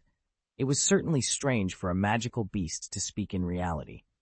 But he had encountered quite a few such creatures among the magical beasts he met in the game, so he didn't feel particularly impressed. What mattered was that his game had been interrupted at such a climactic moment. What's going on all of a sudden? I finally got my class advancement and even got a name. See class advancement? Yeah, you punk. People finally started calling me by name. Grin, perhaps he hadn't yet emerged from the lingering thrill he felt in the game just moments ago. So remember it even in death, who you died by. The player, who had just cleared the class advancement quest and finally received a name, grinned, skillfully ending the butterfly's life as he spoke. My name is Sung Jinwoo 445, a martial artist. Crack. The Apostle of Conquest was speechless at the deaths of his subordinates in various places. The countless humans in this city were all introducing themselves with similar names. Something is wrong. The Apostle of Conquest couldn't help but be bewildered by the situation being shared from all directions. His butterflies were by no means weak. They were feeding on the nutrients of elvenwood, provided by the Apostle of Paradise, for a long time.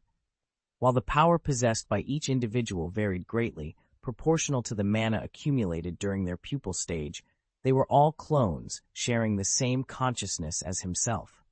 No matter how young a butterfly was, it shared the main body's knowledge and experience, making them fundamentally the same beings from birth. The whole is one, and one is the whole, an entire army sharing the same consciousness. That was the true nature of the Apostle of Conquest. As a result, he found this situation even more incomprehensible.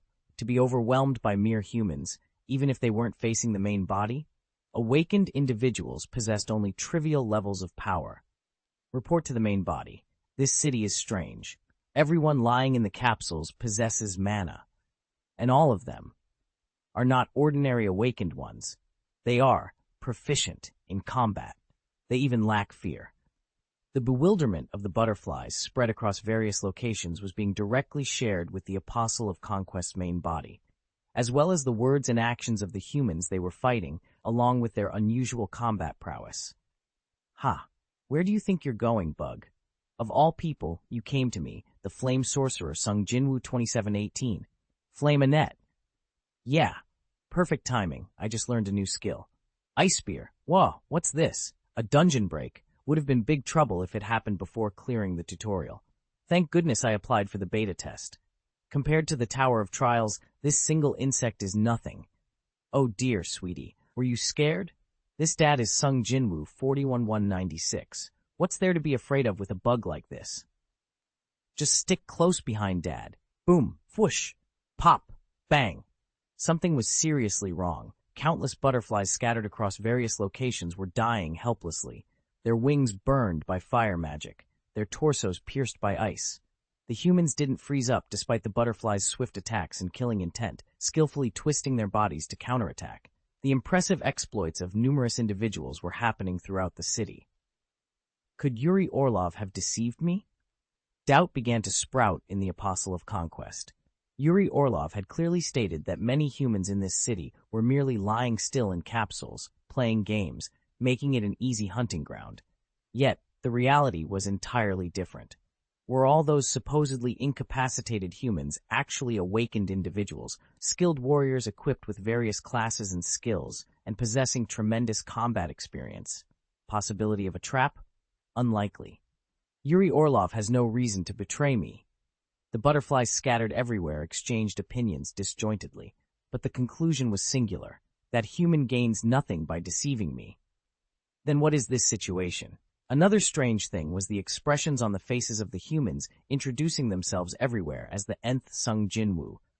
They visibly radiated pride in that name, much like himself when the great Itarim chose him to receive the title, Apostle of Conquest. Just what is the name Sung Jinwoo? Sung Jinwoo. To the Apostle of Conquest who had just emerged into the world after a long wait, the names of humans were still unfamiliar. But the immediate problem was that those Sung Jinwoos, armed with diverse classes and skills, were diminishing his forces even at this very moment. The Sung Jinwoos are more skilled in combat than the hunters outside the buildings. They're like berserkers with no fear. There is no hesitation in their attacks. It would be more efficient to fight the hunters outside the buildings. These ones are ominous. An instinctive foreboding arose, a fundamental disquiet emanating from those Sung Jinwoos that transcended mere skills or combat prowess. The reason for this unsettling feeling was relayed to the main body, akin to a final testament. At the precise moment, countless butterflies were destroyed by their hands. They seemed to consider us prey. Prey, not targets. Maybe hunting outside the game gives some experience points? Haha. Am I too addicted to this game? Probably not, but just in case, should I catch a few more? Wah! There are plenty outside. Eventually, the Sung Jinwoos, having each defeated a butterfly, began to emerge from the buildings one by one. They started pursuing the vast swarm that had overtaken the city in earnest alongside the ordinary hunters. But their appearance, contrasted with that of regular hunters, seemed all the more bizarre to the Apostle of Conquest. Those Sung Jinwoos were, wow, there are so many! It's endless! Power leveling! Yeah, finally, my first real battle after awakening. Just what I wanted. I've only been playing solo in the game. I wanted to do some party gameplay, truly enjoying it. Without a shred of fear, even against the conquering legion that densely covered the sky. As if it all were just a game, merely some enjoyable play. To the Apostle of Conquest's surprise, those humans truly longed for combat. Me too, by the way. Is there any Sung Jinwoo who class changed into a healer? That's me. I'm a healer too. Whoa, awesome. Are you for real? How did you change classes? Is that even possible? Phew, I gritted my teeth and just did it. I bought all the rune stones from the auction house and forced a healer-like class change. Wow, crazy. I was considering it too, but to think it was actually possible. I posted a sweet tech tree guide on the solo leveling board, so even though my combat is weak, I have quite a few support skills. For example, area buff. Flash, flash at that moment. Colorful buffs bloomed from the bodies of numerous individuals. The synergy was truly immense. Kia, now it really feels like playing a game. Playing in a party is the best part of gaming. Humans, I see now they are a race mad for combat. The Apostle of Conquest let out a hollow laugh, finding the situation absurd, and he reflected. I admit it, my information was lacking until now. He revised his assessment of this planet's natives, whom he had underestimated. Just a little. But that is all. The Apostle of Conquest's main body scoffed and soared upwards again. The true conquest is more about strategy than combat. This was war. Falling behind in battle or morale didn't matter. Rather, being so engrossed in mere skirmishes that they couldn't even grasp the enemy's objective, such a disorderly mob. Heh. Now is the time. As his eyes flashed, all the butterflies simultaneously curved their lips in the same meaningful smile. Without needing a signal, they spread their wings. Everyone has gone outside the buildings. In the meantime, we seize the capsules. All units, enter the buildings. Those foolish humans knew nothing. Having found the main base of the shadows, conquering that location became a far more important objective for them than the immediate battle. Flutter, flutter, flutter, flutter. Countless butterflies approached the devices vacated by Sung Jinwoo's, and they discovered the faint dimensional cracks emanating from within the capsules running solo-leveling Ragnarok. Everyone, enter the capsules. This is the gate leading to the main base. Flash. At that moment, all the butterflies making contact with the capsules vanished instantly, having traversed into the dimension beyond through the cracks connected to the pyramid's magic circle. Unlike the humans, who crossed over only in spirit, leaving their physical bodies behind in the capsules, the butterflies, free from attachments to reality, crossed over entirely with the intent to conquer the world beyond, and so did their main body. A world without the king shall be conquered by us. Flash, but it was a mistake. What awaited them on the other side was, oh my, we have guests? The abyss, the edge of an endless darkness.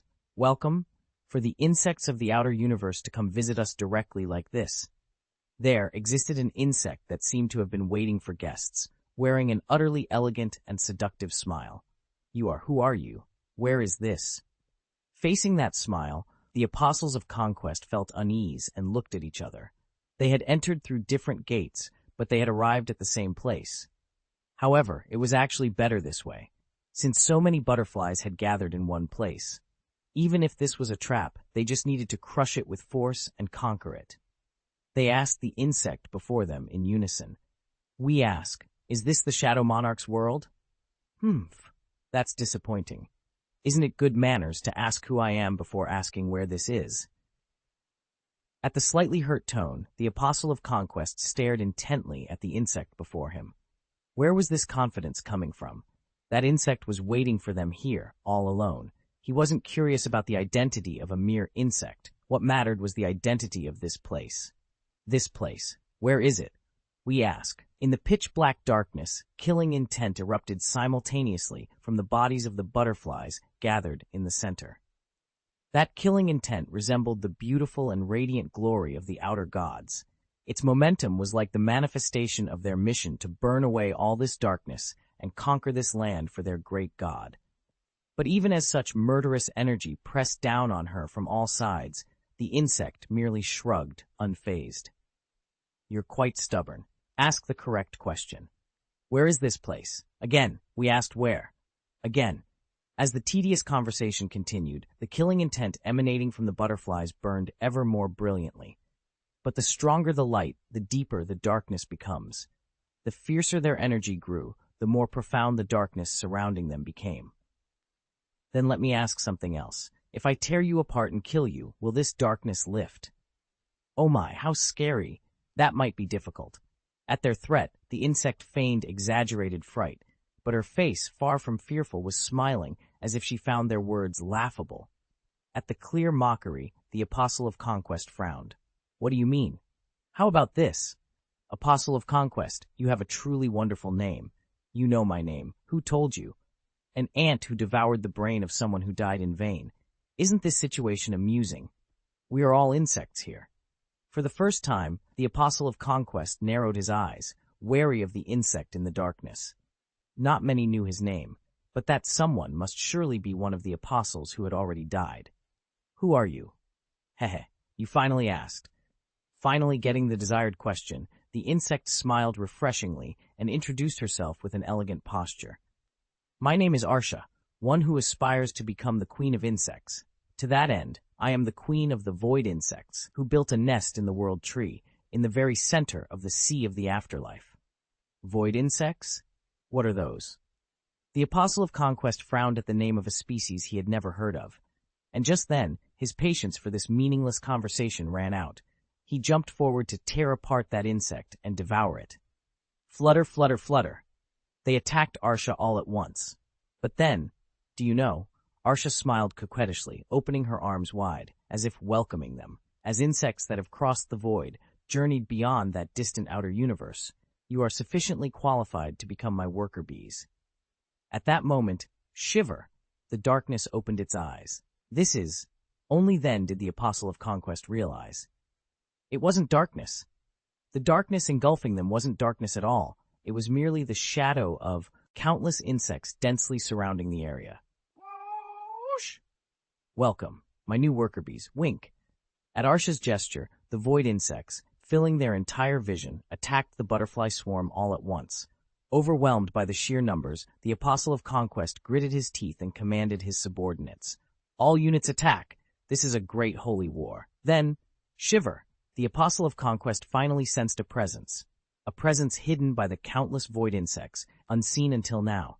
There was another insect waiting for them leisurely behind it all.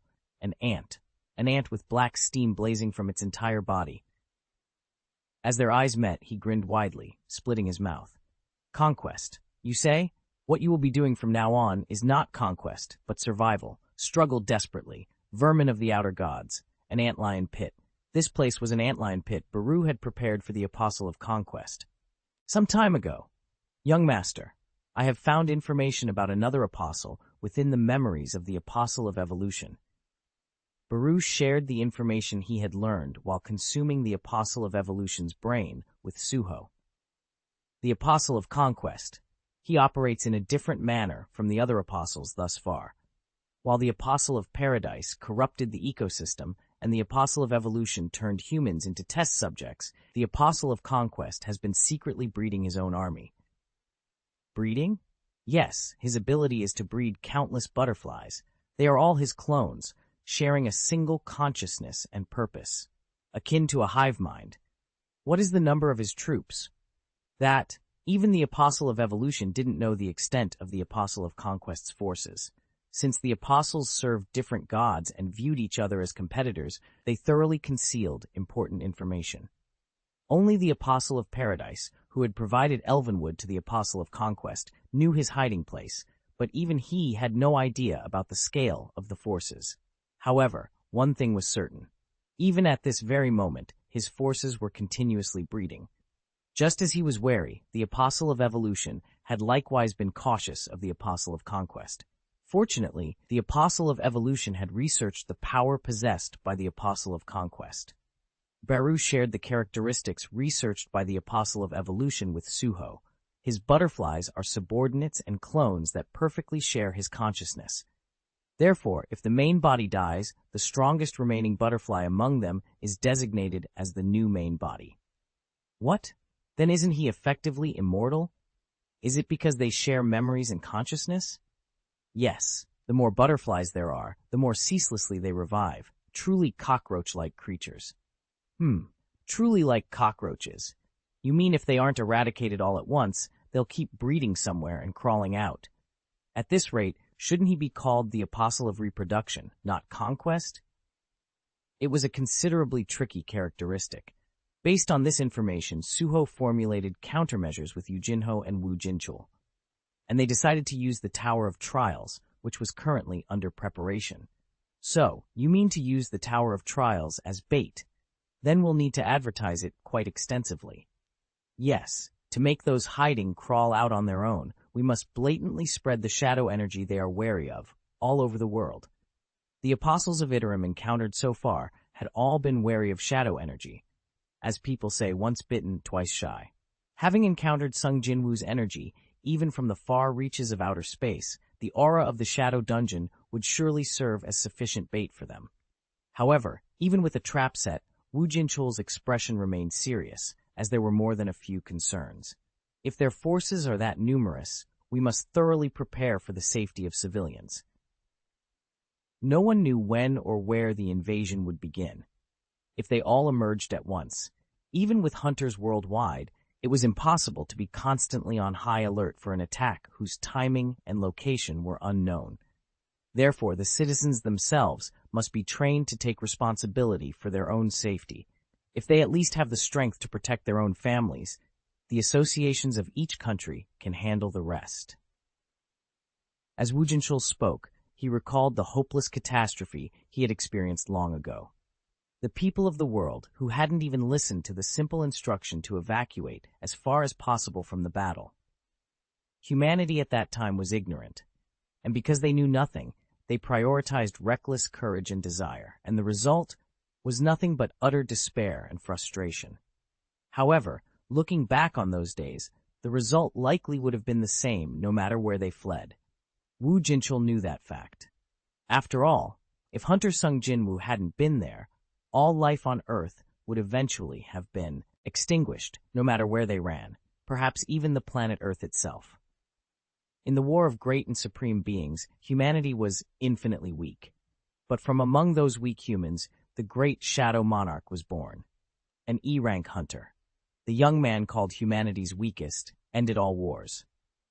That great myth was still unbelievable, a history of the universe that would shock even the rulers. Therefore, Woo Jinchul believed that even though humans were weak, they could become strong. Of course, not all of us can become like Hunter Sung Jinwoo, but if we could at least follow in his footsteps, even a little. At Woo Jinchul's words, Suho smiled meaningfully and summoned Harmakan.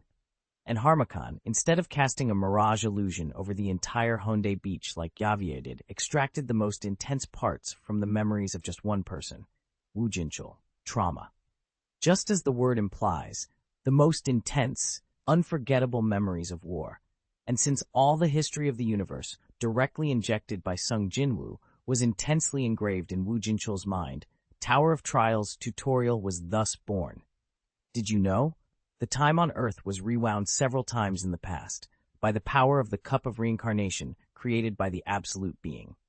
Once, Earth was a battlefield for the rulers and monarchs.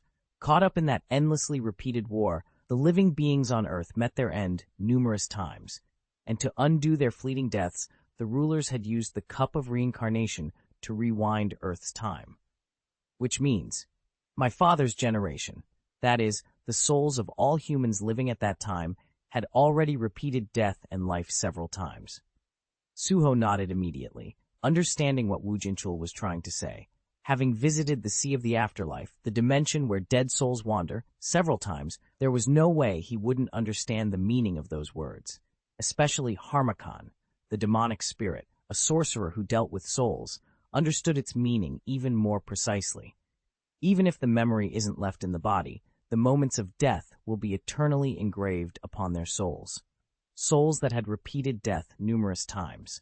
From his perspective, they were truly coveted test subjects, but playing with human souls for mere amusement could get him severely scolded by Sung Suho, so a proper justification was needed, such as the Tower of Trials.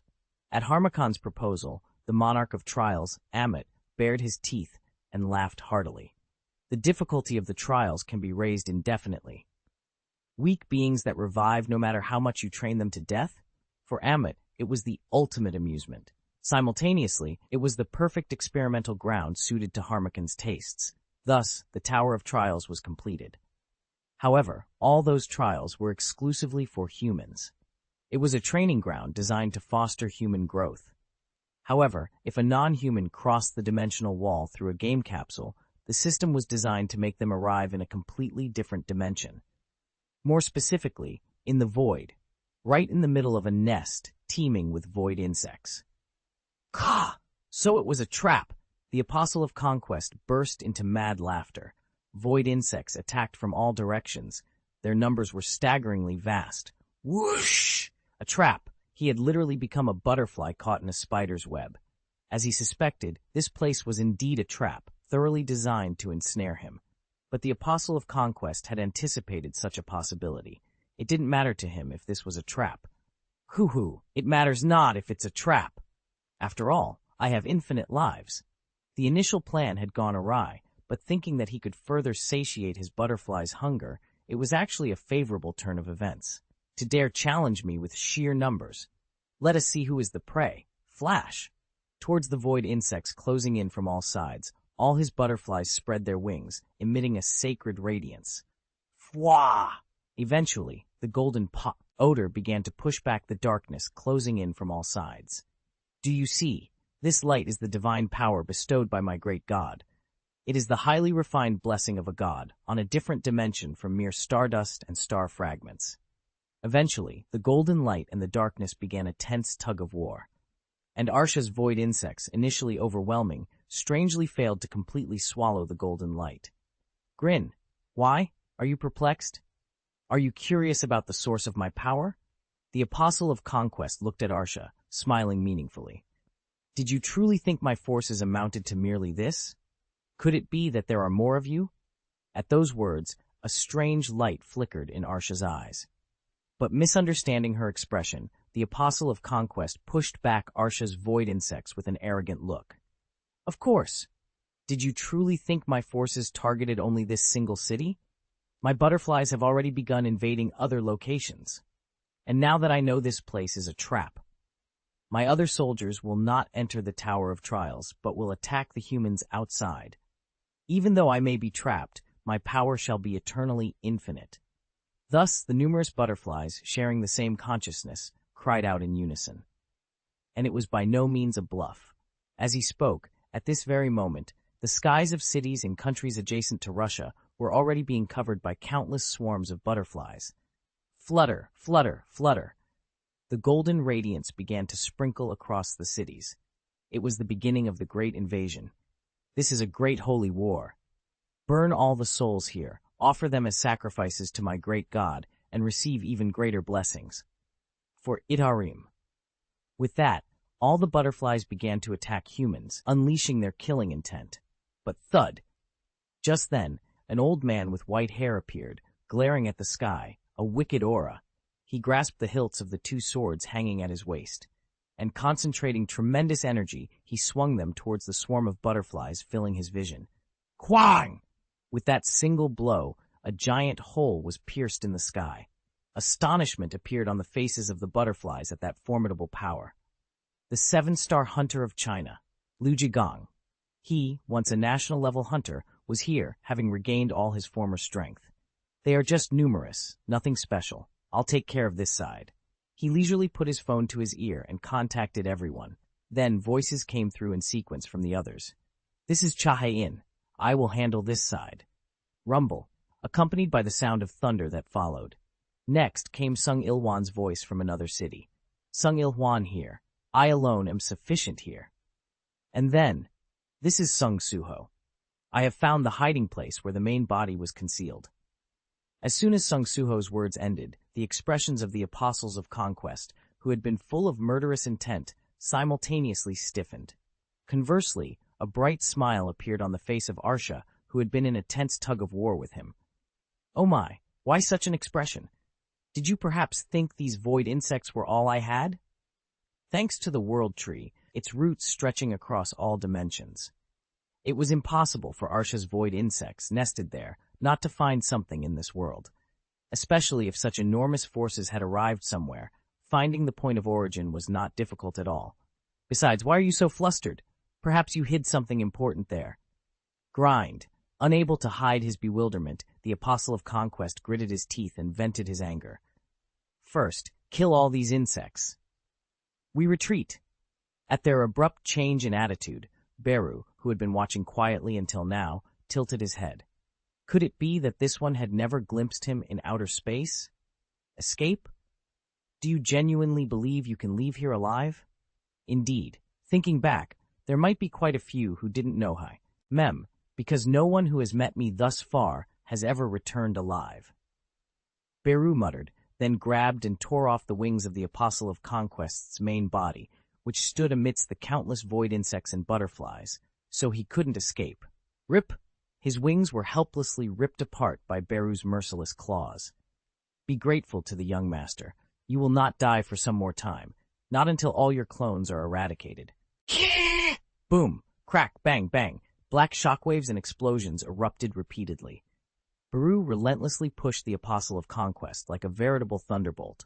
As time passed, the black energy emanating from his entire body grew stronger and stronger. Meanwhile, Arsha spread her hands. At that gesture, numerous void insects latched onto the butterflies' bodies, forcefully injecting their stingers. As Arsha's royal jelly was infused through the stings, the butterflies screamed in astonishment. Stop. Arsha was fundamentally a queen bee, Just as she had once done to Lee Min-sung, the queen bee's royal jelly was a form of authority that turned others into loyal worker bees. Previously, it wouldn't have worked on an apostle of Itarim, whose rank was leagues above the likes of Lee Min-sung, but now, having achieved growth through evolution, it produced a devastatingly lethal effect against mere clones. Thus, the butterflies, clones, and simultaneously subordinates of the Apostle of Conquest gradually lost their reason and focus, and eventually, crack, their backs, where the splendid 2 pairs of wings were attached, split open vertically. And from within, shedding the husk of the Apostle of Conquest, they were reborn as loyal void insects, serving only Arsha. Quack! How dare you take my subordinates? At that sight, the Apostle of Conquest trembled with fury. Having his subordinates stolen from right before his eyes was an immense humiliation, but even if he wanted to stop it, he couldn't afford to divert his attention. How dare you look away in my presence? Suddenly, a giant shadow loomed over the Apostle of Conquest's head, a black palm. As if swatting not a butterfly, but a fly, Beru slammed down his giant hand towards the Apostle of Conquest. Its black claws blotted out the sky, descending to cover the entire field of vision. The power contained within that palm was enough to tear the heavens and crush the earth. Quah!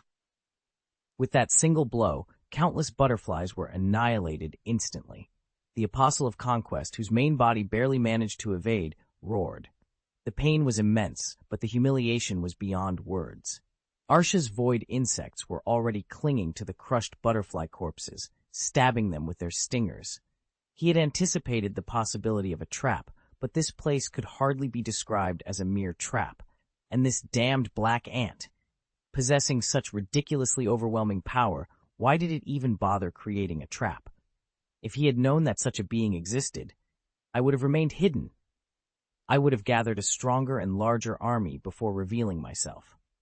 But regret always comes too late. Rendering the years spent secretly gathering strength meaningless, Arsha and Beru were thoroughly toying with and mocking the Apostle of Conquest. Crack! To think you hid such power! How dare you deceive me? Dare! Beru scoffed at the sight of the creature, trembling in rage. The current Beru was not the small size that usually followed Suho. Thanks to recovering a considerable amount of mana, he had returned to his original form. But this power was not eternal. If he used his strength now, he would need many essence stones for recharging later. Therefore, if he let this one escape now, it would be a waste of precious mana. Something absolutely unthinkable. You cannot escape from this place. Swish, swish, swish, swish, nor will I permit you to die by your own will. It didn't matter if the other butterflies were crushed or destroyed, only the main body was important. The absolute priority was to prevent the main body from dying, while simultaneously ensuring it couldn't escape by tearing off its limbs. That was the role Beru had received from Suho, and he merely carried out that order perfectly, smiling with pleasure. If it were up to me, I would chew and swallow your brain right now, feasting on your memories. But doing so might let him escape. The moment the main body trapped here died, another butterfly, whereabouts unknown, would be designated as the new main body. Or perhaps... Beru, smacking his lips regretfully, suddenly had a good idea. If all these butterflies shared the same consciousness, wouldn't consuming just one be enough? Since there were so many anyway, not turning one into a void insect wouldn't be a significant loss, would it? Having come up with a good plan, he immediately put it into action. Chomp! Beru's mouth swallowed the entire head of a butterfly he had just crushed. At that moment, quite useful memories flowed into his mind. And, look at this guy. He glared at the servant of Itarim with an expression of disbelief. At that gaze, the Apostle of Conquest, who had been struggling helplessly while being thoroughly dominated by Beru's overwhelming power, stiffened.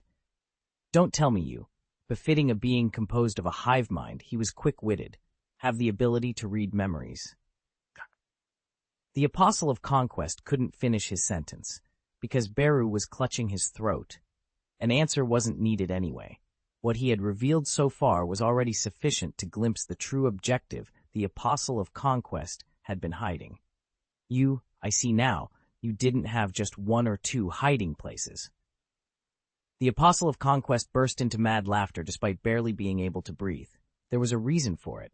Until now, Suho and Baru had thought that since there were many Itarim, the apostles competed with each other.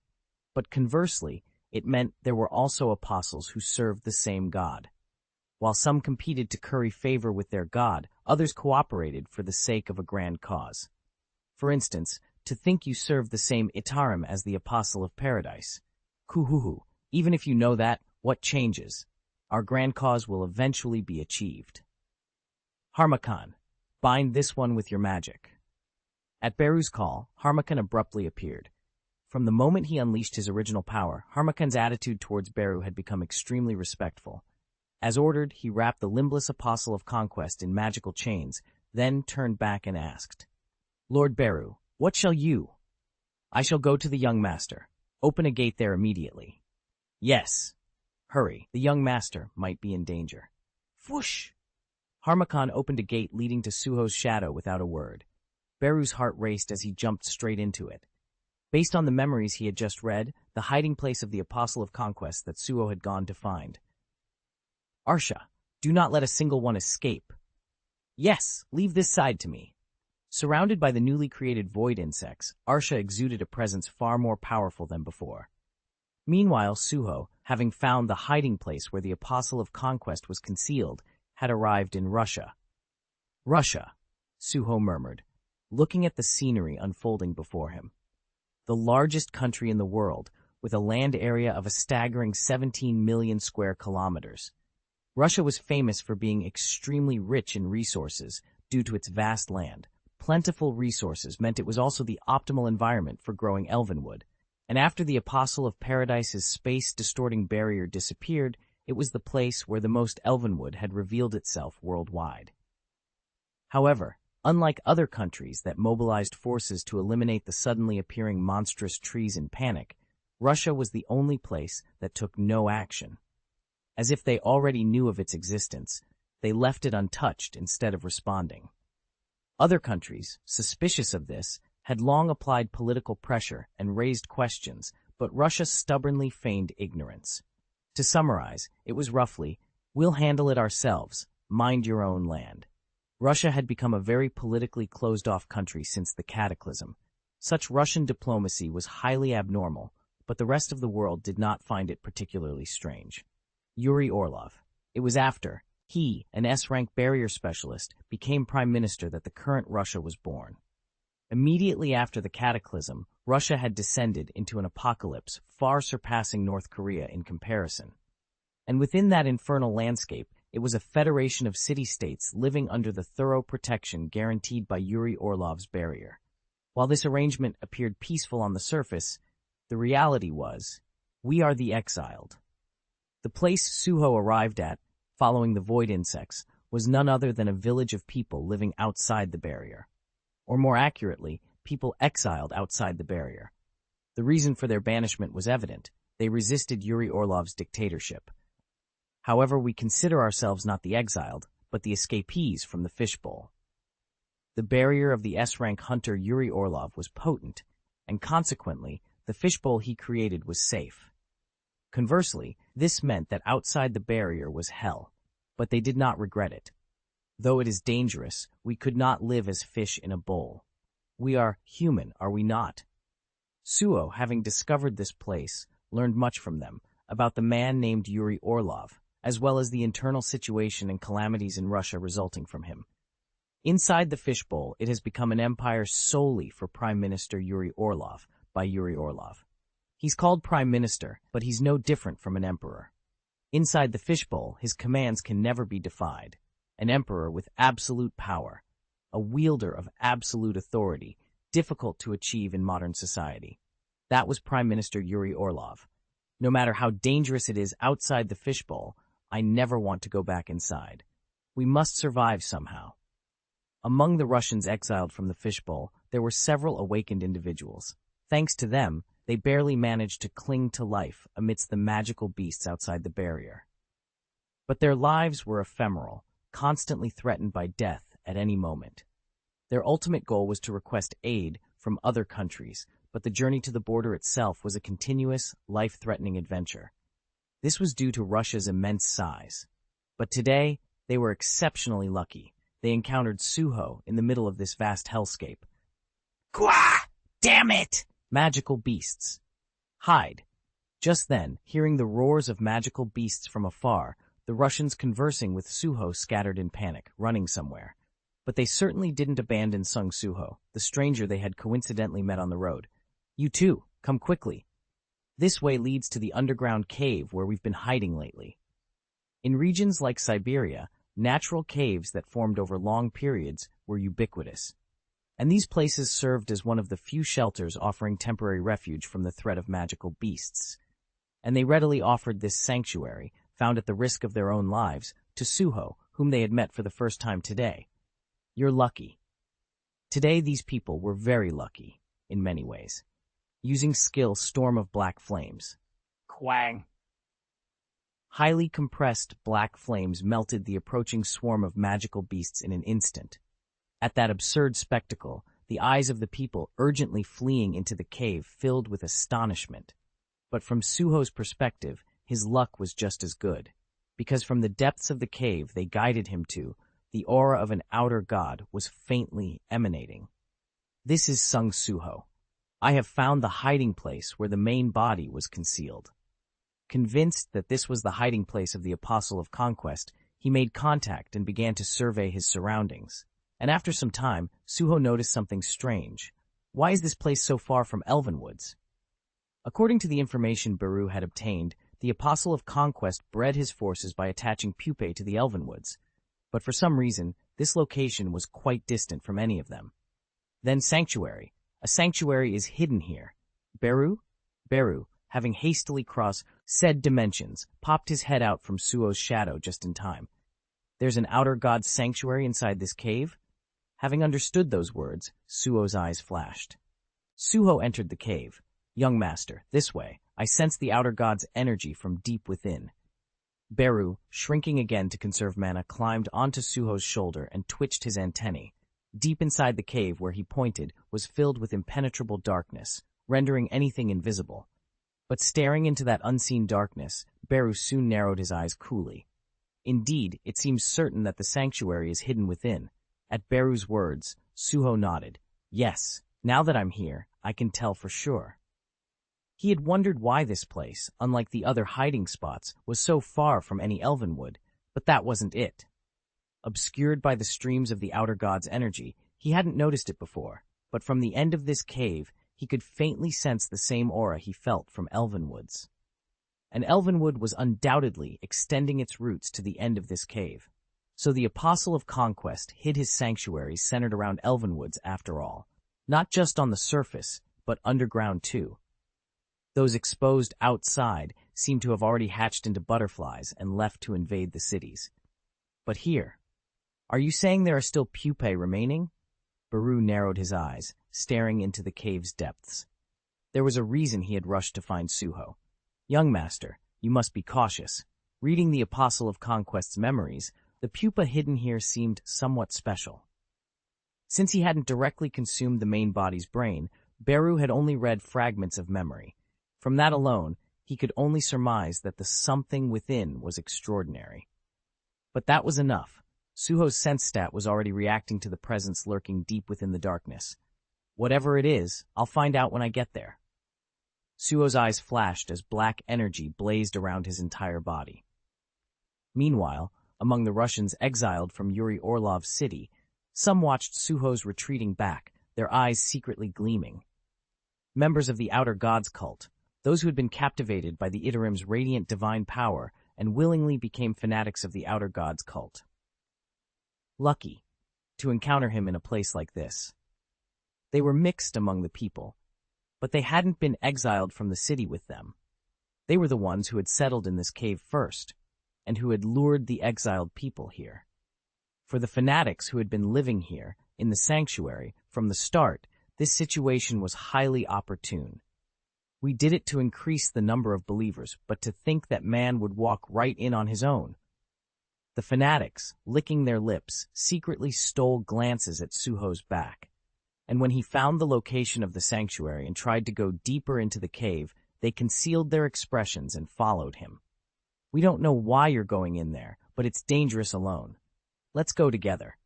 We can at least provide some light. Whoosh! They eagerly lit torches to illuminate his path.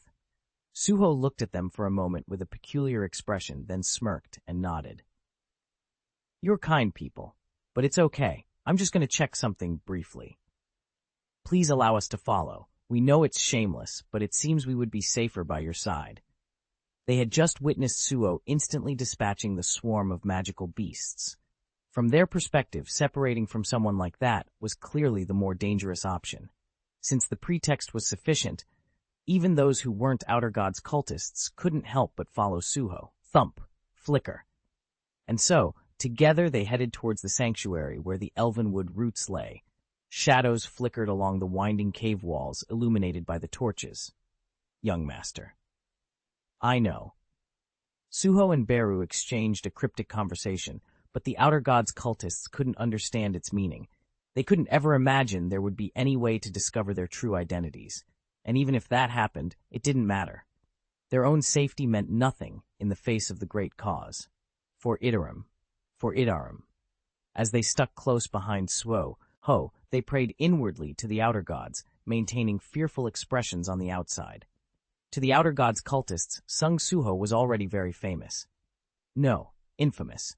Though it had been revealed through various media, diverse news was shared among the believers scattered across different countries. All believers who got involved with Sung Suho have lost contact. A plague-like fellow, the adversary of the Outer Gods cult. Ordinary believers couldn't know the circumstances of the great apostles, nor could they understand them. But it was certain that Sung Suho was hostile towards the Outer Gods cult, and the fact that such a human had walked right into this place was an enormous opportunity. Hey, foolish one, to come here of all places. Unlucky. No matter how strong you are, he is here. The apostle of conquest, having gathered strength while thoroughly concealing himself, he had prepared several hiding places across the world. This was to ensure he could continue his existence in an even stronger main body, anywhere, anytime, should the need arise. And among those, this place was very special. Today is the day you die. After walking along the winding cave for a while, a giant door finally appeared before them. A door? They kindly made the sanctuary to be easily recognizable.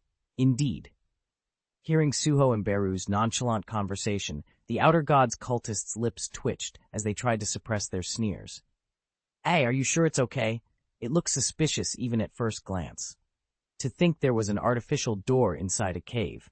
We can't follow any further. As soon as they saw the mysterious door, the non-awakened Russians turned pale and stepped back. It was a natural instinct, but here, the reactions differed. The Outer Gods cultists, far from stepping back, stuck even closer to Suho. We will follow you to the end. There are magical beasts outside anyway, so it's safer to be next to someone strong. Suho didn't offer any particular response. Actions spoke louder than words. His hand pushed open the giant door without hesitation, and he stepped inside. Seeing the scenery unfolding beyond, he nodded. Indeed, a sanctuary. An empty cavern, and in its center, the roots of an elvenwood were entangled. Beru's eyes flashed as he stared at the pulsating pupa nestled among them. Young master, here's the pupa. There's only just one.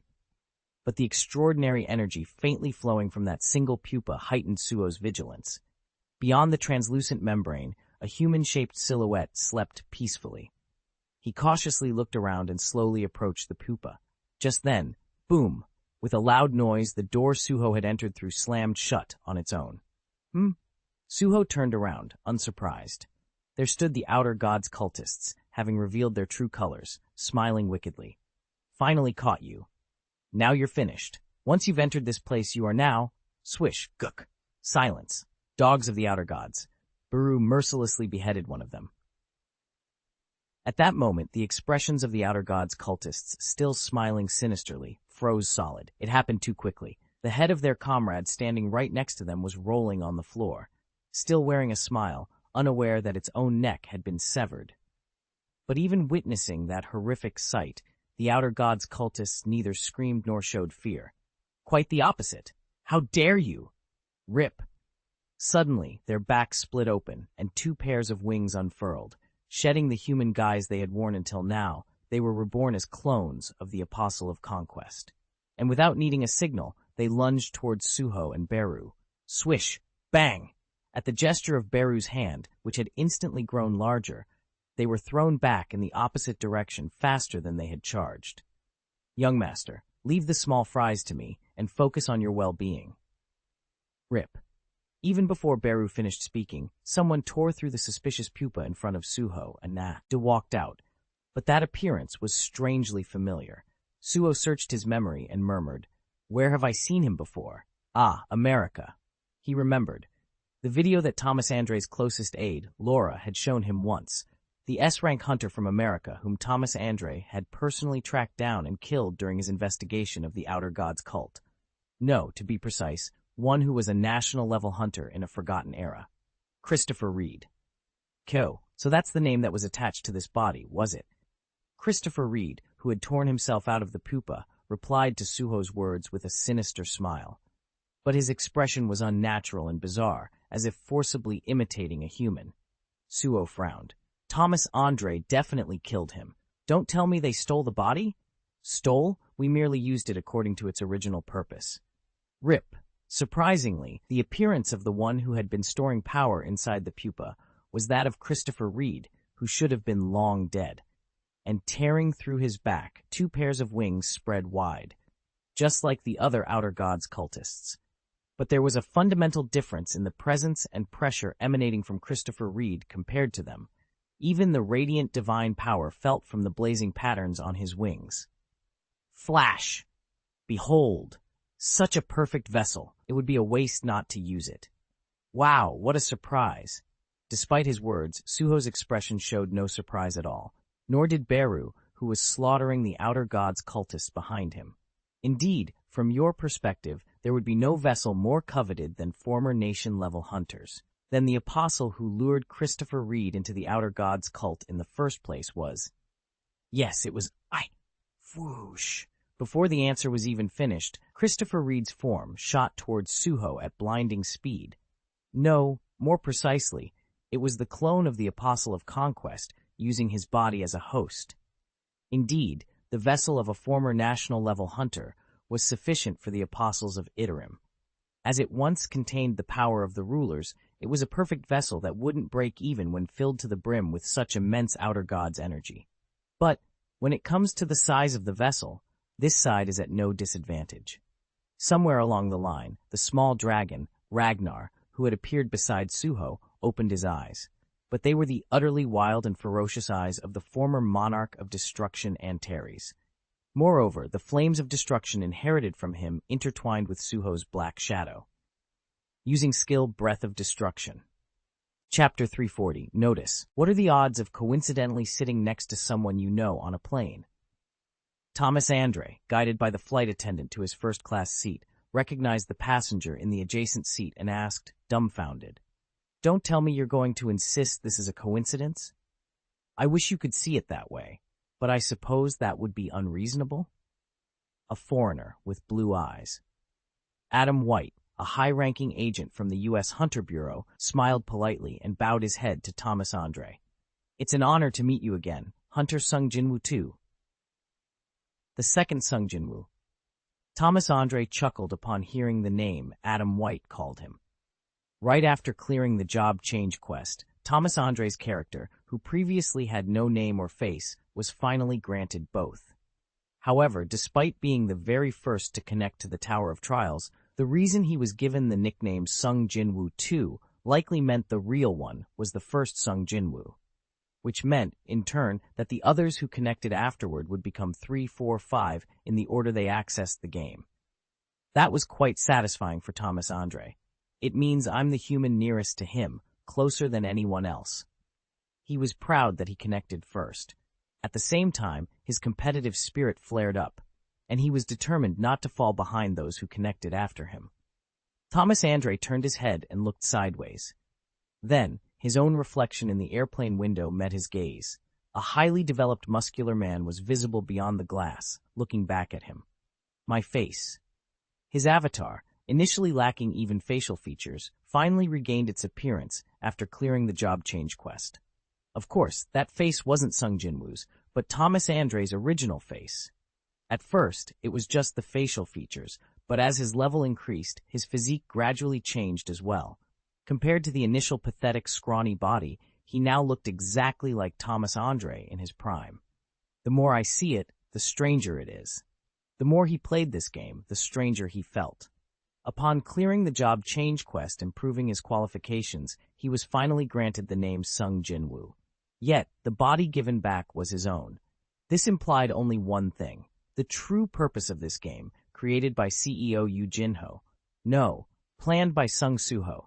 Are you telling me to experience your father's life, the path he walked directly, as if I was in his place? This path of hardship could never be understood by merely watching it from the sidelines. A plan to forcibly implant the memories into all the people, all the souls who had completely forgotten your father. To make them experience this lonely path where no one even remembers your name. Seriously, what a devoted son. He couldn't help but laugh. Sung Jinwoo, I thought you were only good at fighting, but you had quite a talent for parenting too. Well, it makes sense for a guy who went through all this trouble to protect his family. Thanks to being caught up in Sung Suho's audacious scheme, Thomas Andre was steadily leveling up. He chuckled, alternating between thinking of Sung Suho's and Sung Jinwoo's faces. Besides, the kid's plan was highly successful. From the perspective of the first beta tester, who had played non-stop to this point and become the second Sung Jinwoo, Thomas Andre could confidently say, "This is the kind of hardship I wouldn't want to go through twice. Getting stronger is nice, but it feels unfair that I alone have to endure this ordeal." Especially, the period before the job change was the most difficult. Suddenly losing his father, becoming the young breadwinner who had to support his dependent younger sister. On top of that, the hospital bills for his mother, who couldn't wake up. Even knowing it was all a game, the mental burden was enormous. It was probably due to the synchronization rate between the soul and the avatar. However, because of that, Thomas Andre could immerse himself even more deeply in Sung Jinwoo's life, desperately struggling to become strong. Perhaps it was the same for all other players. Yet the results achieved through their efforts and perseverance would vary greatly from person to person, depending on the outcome of the job change quest. Sung Jinwoo, just what kind of life did you live? Experiencing it directly like this, he had no choice but to acknowledge it further. At least I revive when I die, but you only had one chance. You must have been that much more desperate than me. The determination that he absolutely could not die. The duty to somehow survive and protect his family. Suddenly recalling the image of Sung Jinwoo's back from long ago, his shoulders bearing an immense burden, a bitter expression touched Thomas Andre's lips. Just then, Adam White in the next seat broke his daydreaming and spoke. I know it's rude to visit you like this, without notice, but a situation has arisen that requires urgent discussion. If you know it's rude, just get to the point. At those words, Adam White quickly took out his laptop. The video he displayed on the screen showed black smoke rising as if a large-scale forest fire had broken out. Firefighters were struggling to extinguish the flames, which were growing increasingly intense. Thomas Andre watched the video intently. Those aren't ordinary flames. They are impossible to put out. What is this fire? Hey there! Step back! Even a slight touch from the flames will turn you into charcoal, flames imbued with mana. Correct. The firefighters trying to suppress the fire were in a panic. No matter what method they employed, the flames showed no sign of weakening.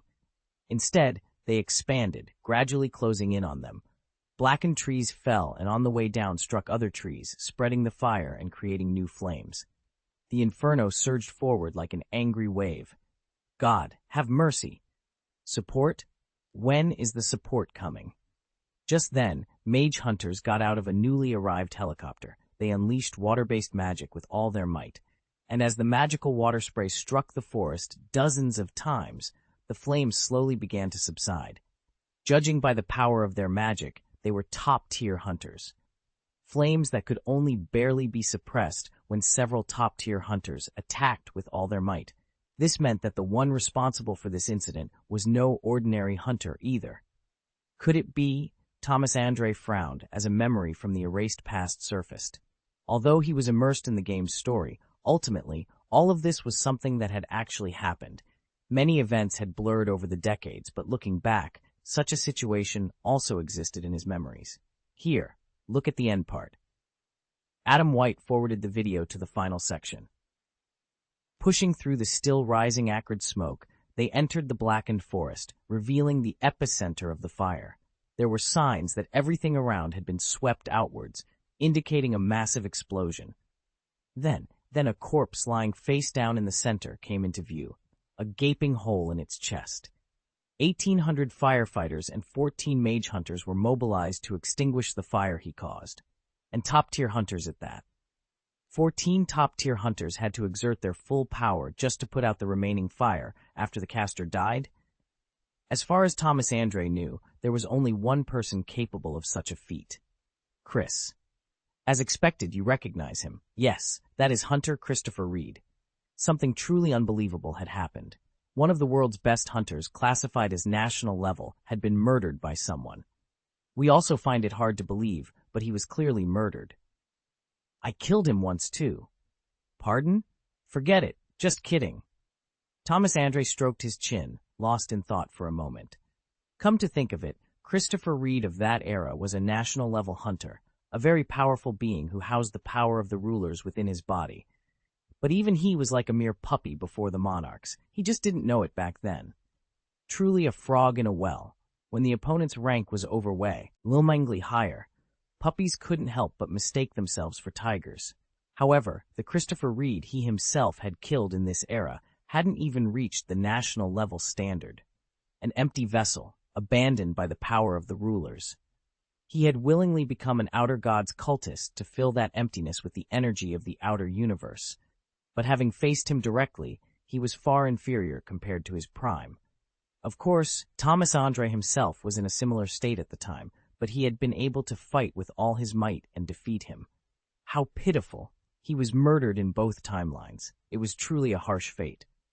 Of course, since he was known for having a personality just as bad as Thomas's, not a single person mourned when he died. Neither then nor now. In fact, back then, they at least recovered a body. This time, when he died, they couldn't even retrieve that. His entire body had turned to ash and crumbled on the spot, like a shattered vessel.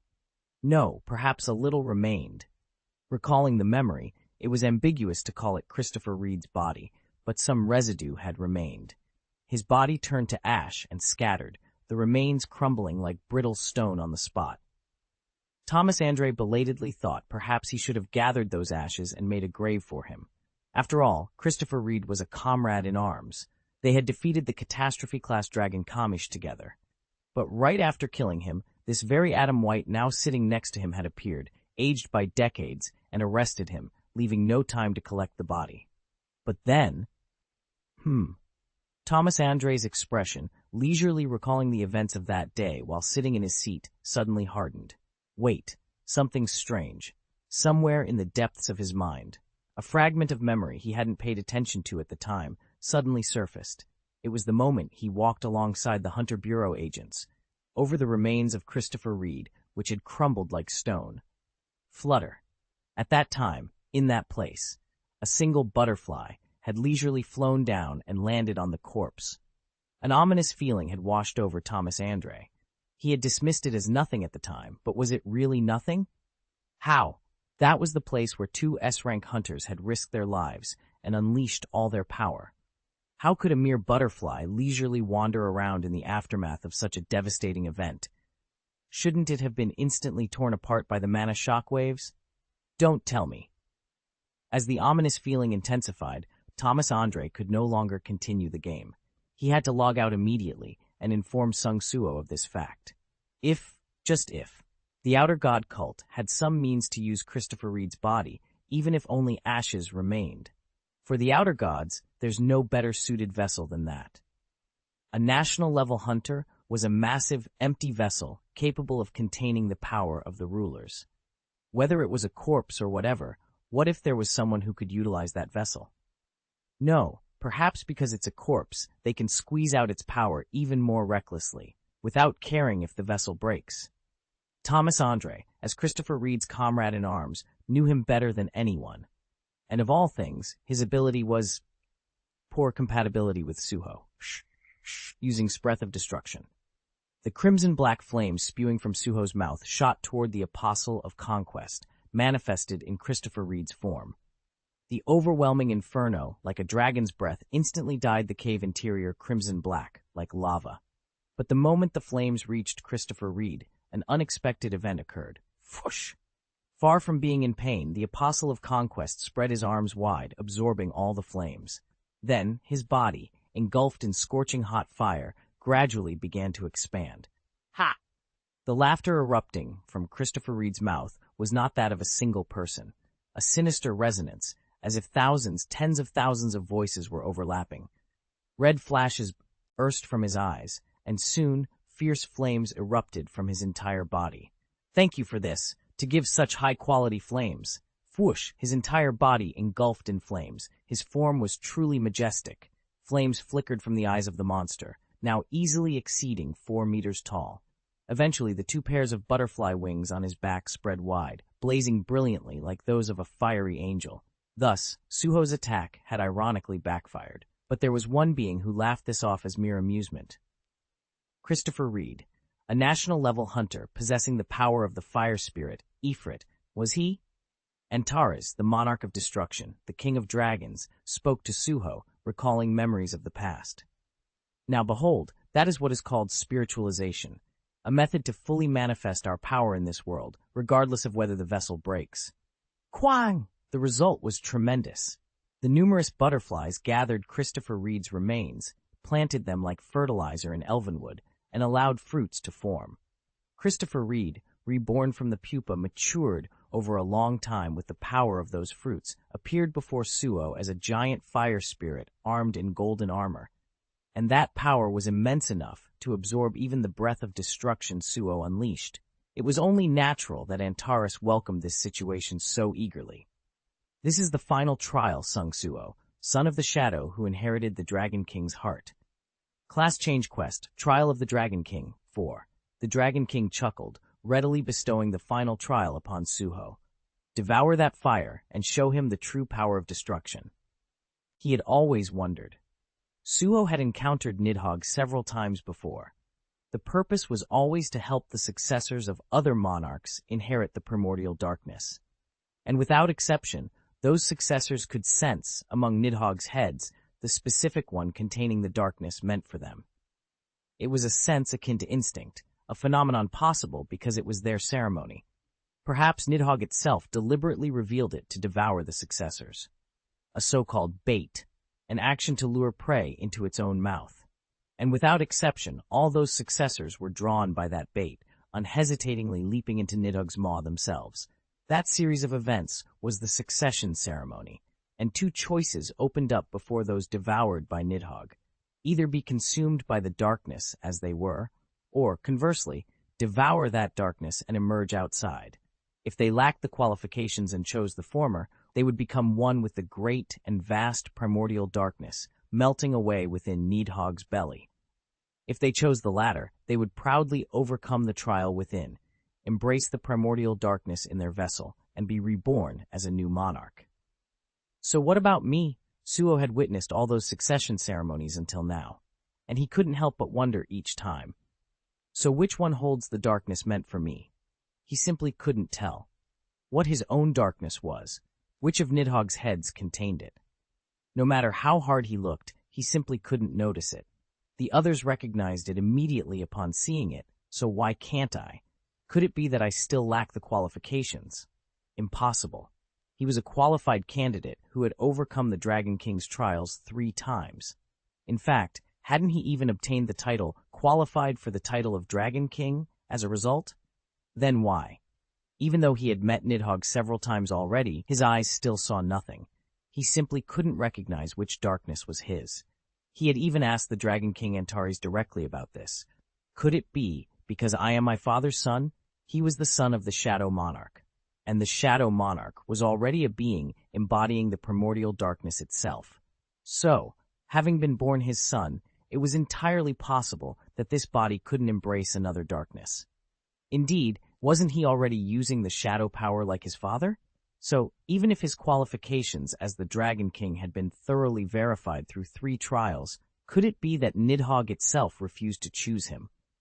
But Antares, hearing Suho's question, answered with an arrogant laugh. Not all primordial darkness is the same. His expression was utterly haughty. I am Antares, king of dragons, monarch of destruction, the strongest monarch who reigned above all others. Would being chosen by the darkness I harbored be as easy as it was for the other monarchs? Indeed, Antares was the only being capable of confronting the Shadow Monarch single-handedly. Though I may have lost the war that required legions to clash against legions, as a monarch, my rank was equal to that of the Shadow Monarch Ashborn. That was I, Antares. This was the pride of the Dragon King Antares, the foundation of his power, unmixed with exaggeration. As proof, the burn mark from the Dragon King's flames remained clearly on Sung Jinwoo's hand, like a brand. As if to say, though I lost the war, I was never inferior to you in combat. Never forget. Of course, I do not mean the succession ceremonies of the other successors were easy, but it is true they became decidedly easier thanks to you volunteering as the priest. It was clearly easier. The pilgrimage path was skipped entirely thanks to Suho's unknown ability. They went across the sea of the afterlife instantly and arrived directly before Nidhogg. What if Suho hadn't been there? If Suho hadn't faithfully fulfilled his role as the priest? Originally, all those successors were fated to wander aimlessly in the sea of the afterlife, never even meeting Nidhogg, ultimately failing to find the edge of the world tree and earning to nothingness.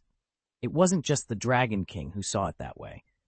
Even the other dead monarchs clicked their tongues at how weak their successors were when they first discovered them.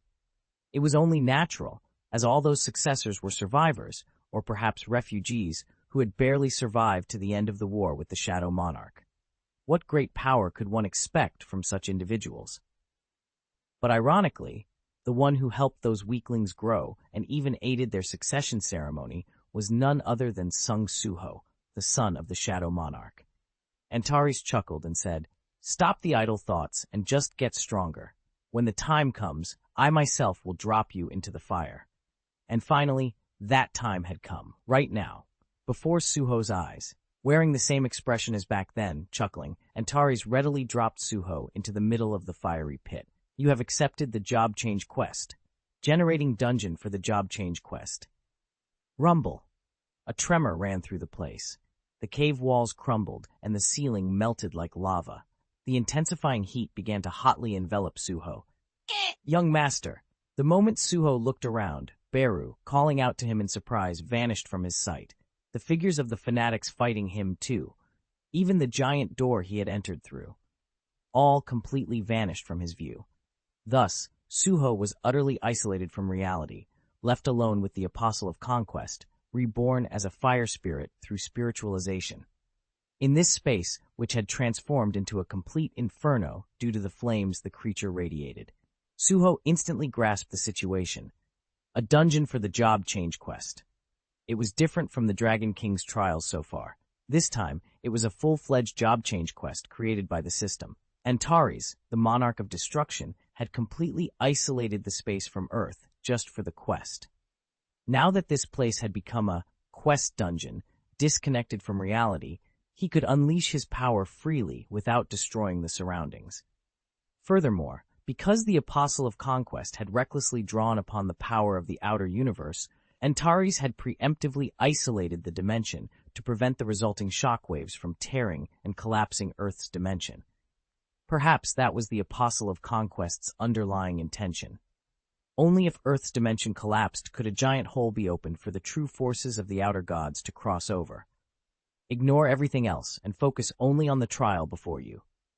Antares' voice echoed directly in Suho's mind. Only you exist here. As this trial is solely for you, no external help can be received. Shadow soldiers cannot be summoned. Especially, having someone like Beru interfere would be somewhat problematic. As soon as his words ended, a system message popped up before Suho's eyes. Ting. Potions and shop usage are prohibited in the current location. Status will not recover even if level increases.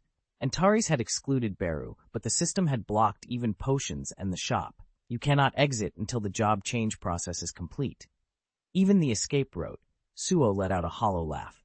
At this rate, it's like being devoured by Nidhogg. Antares' laughter returned at those words. He hadn't simply isolated the dimension from Earth. He had thrown this entire space, Apostle of Conquest included, into Nidhogg's maw. Your intuition is sharp. Indeed, that is so. And the Apostle of Conquest, rather than Suho, instinctively realized this fact first and was greatly flustered, to the point of forgetting he was attacking. This place is. The Apostle of Conquest was currently receiving an immense shock. An enormous pressure was felt from the surroundings. And, thanks to being composed of a hive mind, he quickly grasped the situation. The World Tree. Could this be the energy of the World Tree? Oh God, I have finally found the source that constitutes this universe. Kuha! Having been born through Elvenwood, it wasn't difficult for him to recognize the energy of the World Tree, which shared a similar ecology. And instinctively, he quickly realized even the purpose of Nidhogg's existence, within which he now found himself. If Suho had to overcome the Dragon King's trial here, the Apostle of Conquest, who became his opponent, was in the same position. Whoosh! I see. If I devour you here, I will become the master of this great darkness. That is the succession ceremony. The conclusion was reached. His gaze, momentarily bewildered by the dimensional isolation, landed on Suho once more. Eyes tinged with burning heat and desire. This was an opportunity. The primordial darkness slumbering here was the power of destruction, harboring immense heat. The moment he devoured Suho, he was certain that great power would merge entirely with his own fire. He didn't know if it was because their attributes were the same, or if the primordial darkness had already chosen him. Or perhaps the dead monarch had intentionally granted him more power for Sung Suho's trial. But regardless of the reason, the conclusion was what mattered. Do you know? The vessel I am using was capable of destroying a nation single-handedly with the power of just one individual. National level. Even without using such a designation, the apostles of the outer gods had been searching for such vessels all along. The larger the vessel, the more energy they could draw from the outer universe. And the life or death of the vessel mattered little. Even if it died and turned to ash, they just needed to absorb it as fertilizer for Elvenwood and recreate it. That was the pupa, the true fruit, finally completed through the collaboration of the Apostle of Paradise and the Apostle of Conquest. Flare. As he raised one hand, the cave ceiling melted. But that was merely the vessel of Christopher Reed in life. This current vessel, completed through the combined power of the Apostle of Paradise and myself, is... His fingers elongated, turning into flame. That finger pointed towards Suho, a passage whose scale cannot be measured by the standards of this universe. Crack. Instantly, cracks appeared all over his body, which was armed in a fiery armor due to spiritualization. Crack.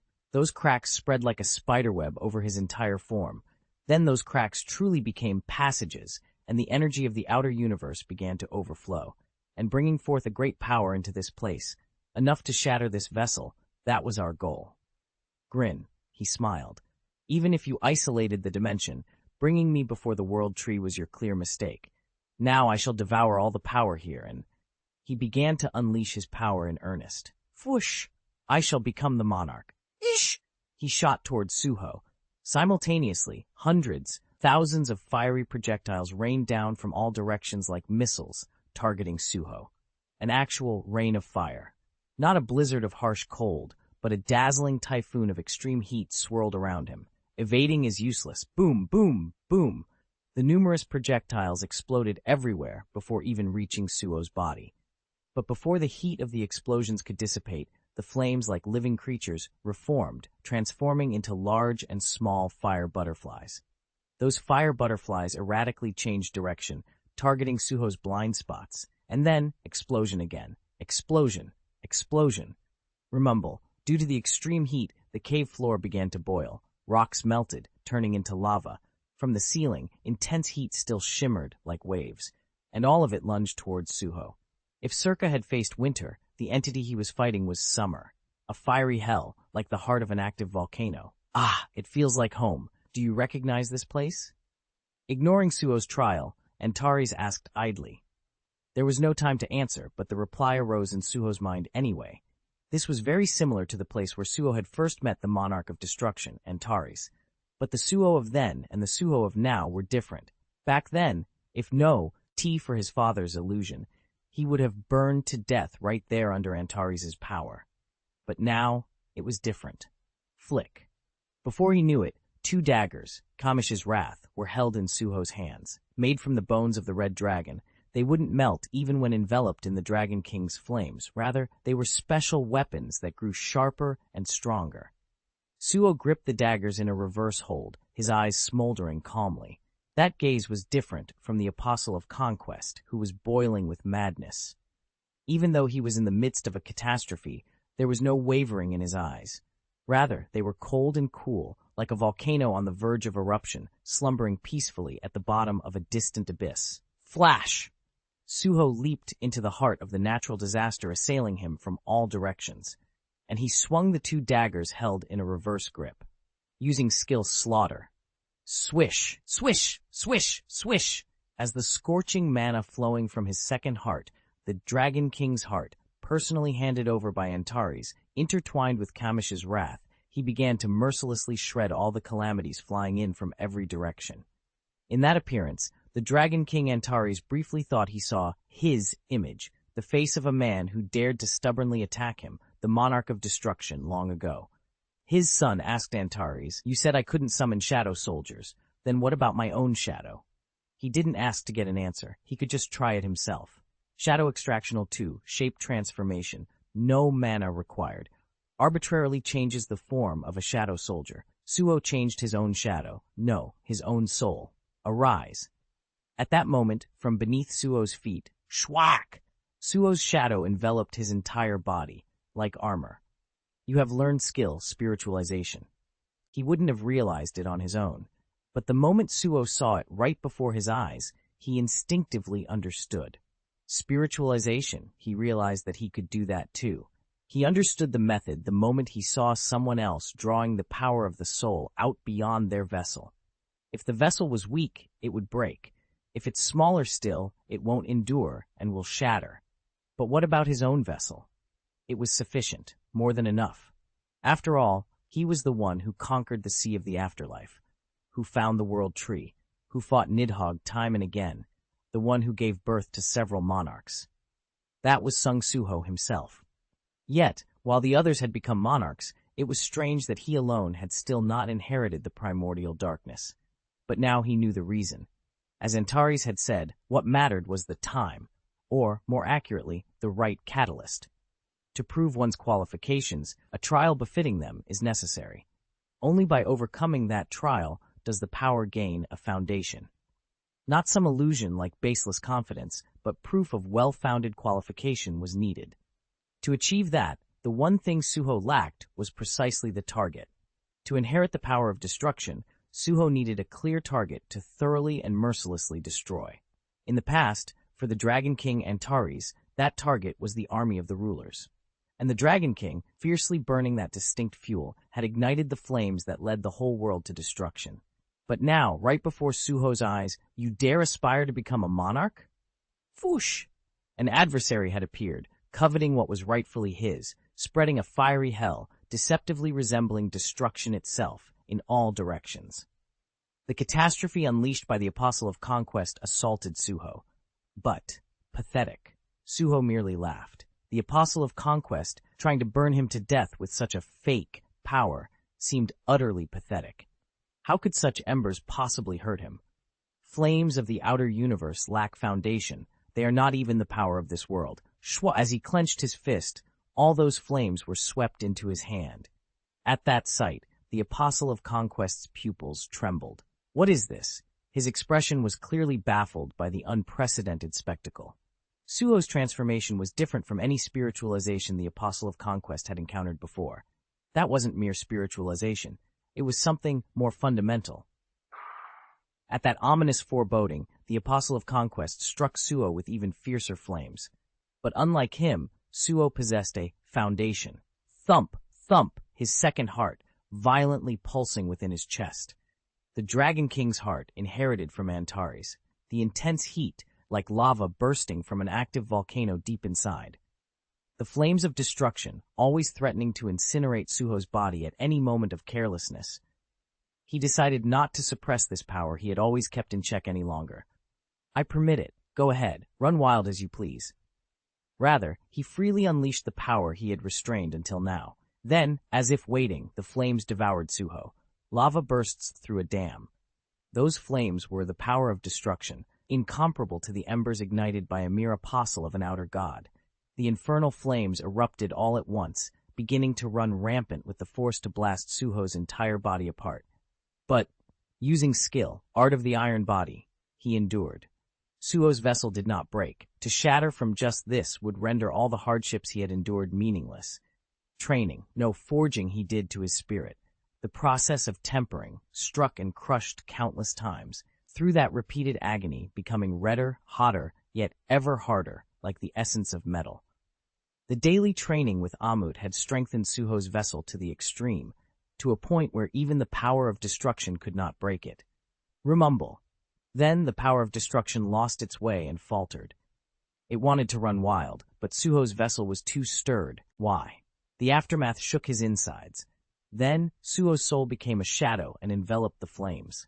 That was spiritualization, imitating the technique performed by the Apostle of Conquest right before his eyes. Thus, armor made of shadow covered his entire body, and from the crevices of the black shadow armor, scorching white steam leaked out.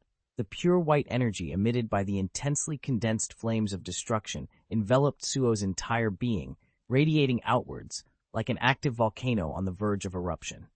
Seeing that, Antares murmured, "Not black flame, but white flame." A certain fondness was woven into his voice. "So that is the fire you have kindled." Suddenly, a memory from long ago surfaced. Isn't it amusing? Long ago the Dragon King, not doubting his victory in the slightest, had looked down at the face of the defeated enemy and sneered. A battle between flames born from darkness and darkness born from light. Yes, back then, at that moment, the flames born from darkness were Antares. The darkness born from light was the shadow, created as a fragment of brilliance, but reborn as a monarch after death, and the one who inherited all that power was merely a human, Sung Jinwoo. But this time, the situation was different.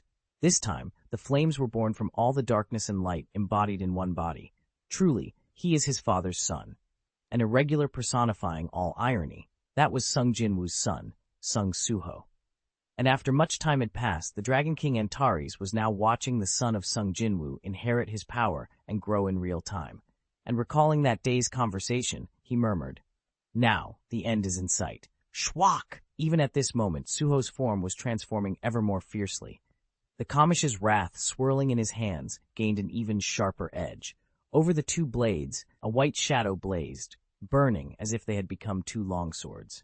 Swish, swish, swish, swish, swish, swish, swish. Countless attacks struck the Apostle of Conquest's body. One more time. Swish, swish, swish, bastard! Even amidst the barrage of countless attacks, the Apostle of Conquest persistently absorbed Suho's flames. And receiving that power entirely, he struck back. Suho, too, chose attack over defense. Both neglected defending entirely, except unleashing only attacks upon each other. But there was a difference between the two. Unlike the Apostle of Conquest, screaming in agony, Suho's mouth remained firmly shut.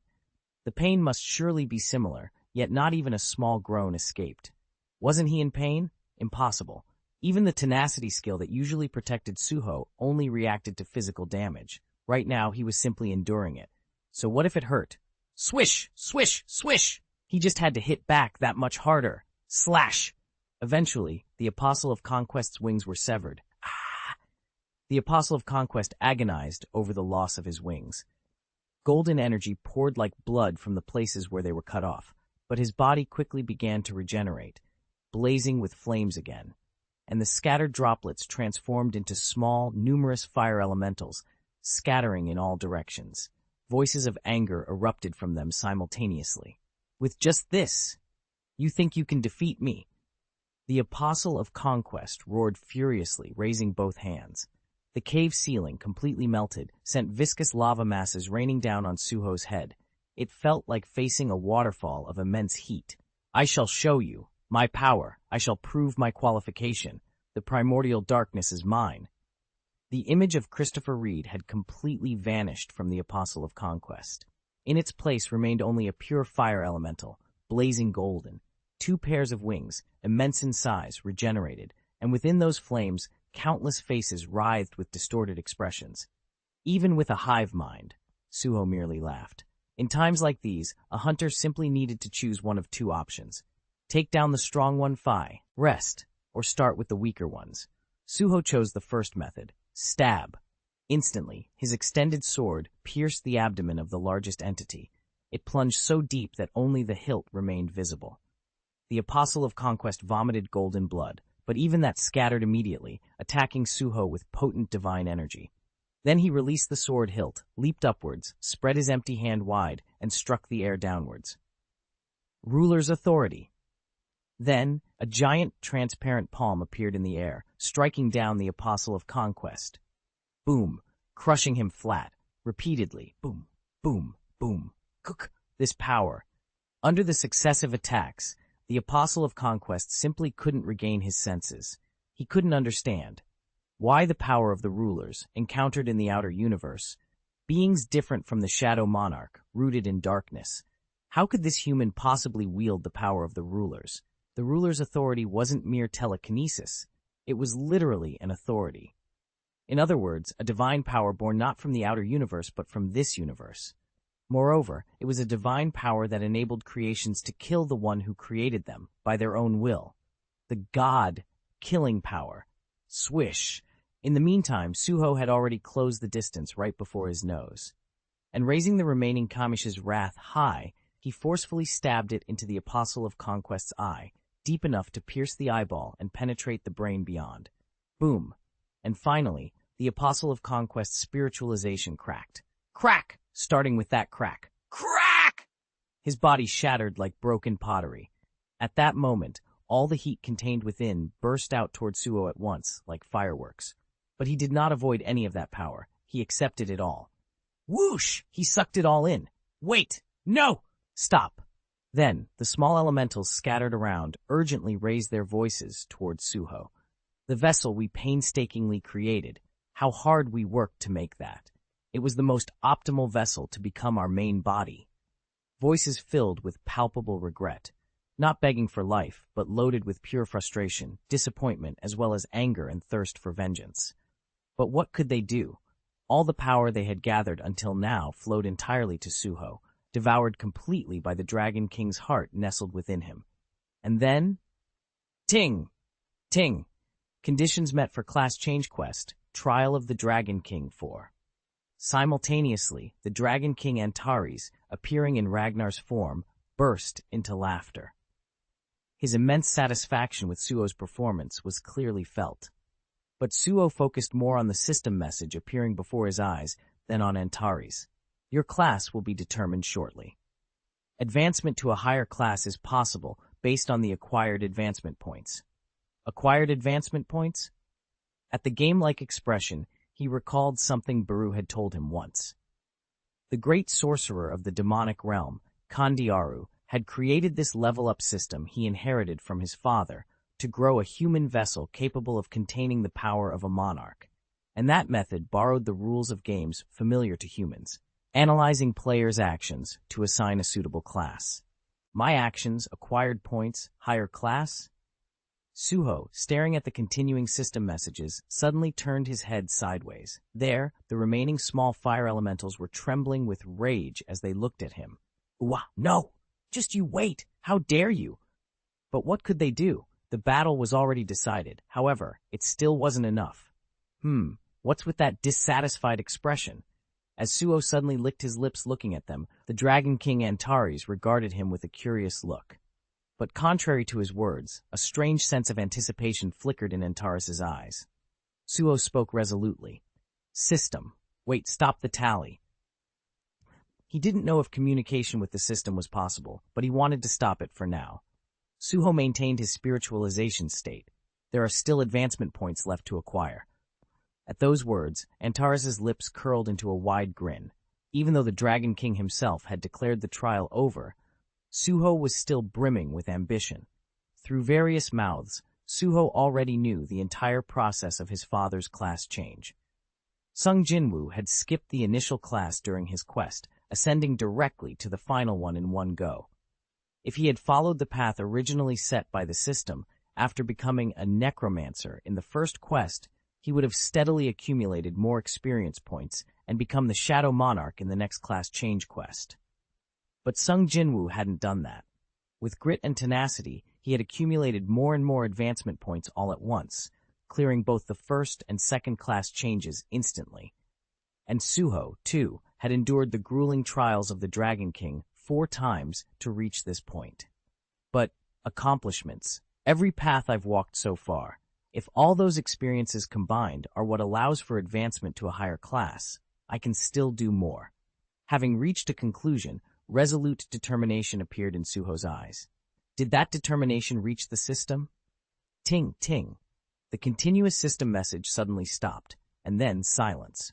Suho grinned towards the remaining fire elementals with a satisfied expression. Indeed, this isn't enough. I won't be satisfied until I eradicate all of them. At those words, the creatures unleashed their killing intent. Eradicate? You dare speak of us?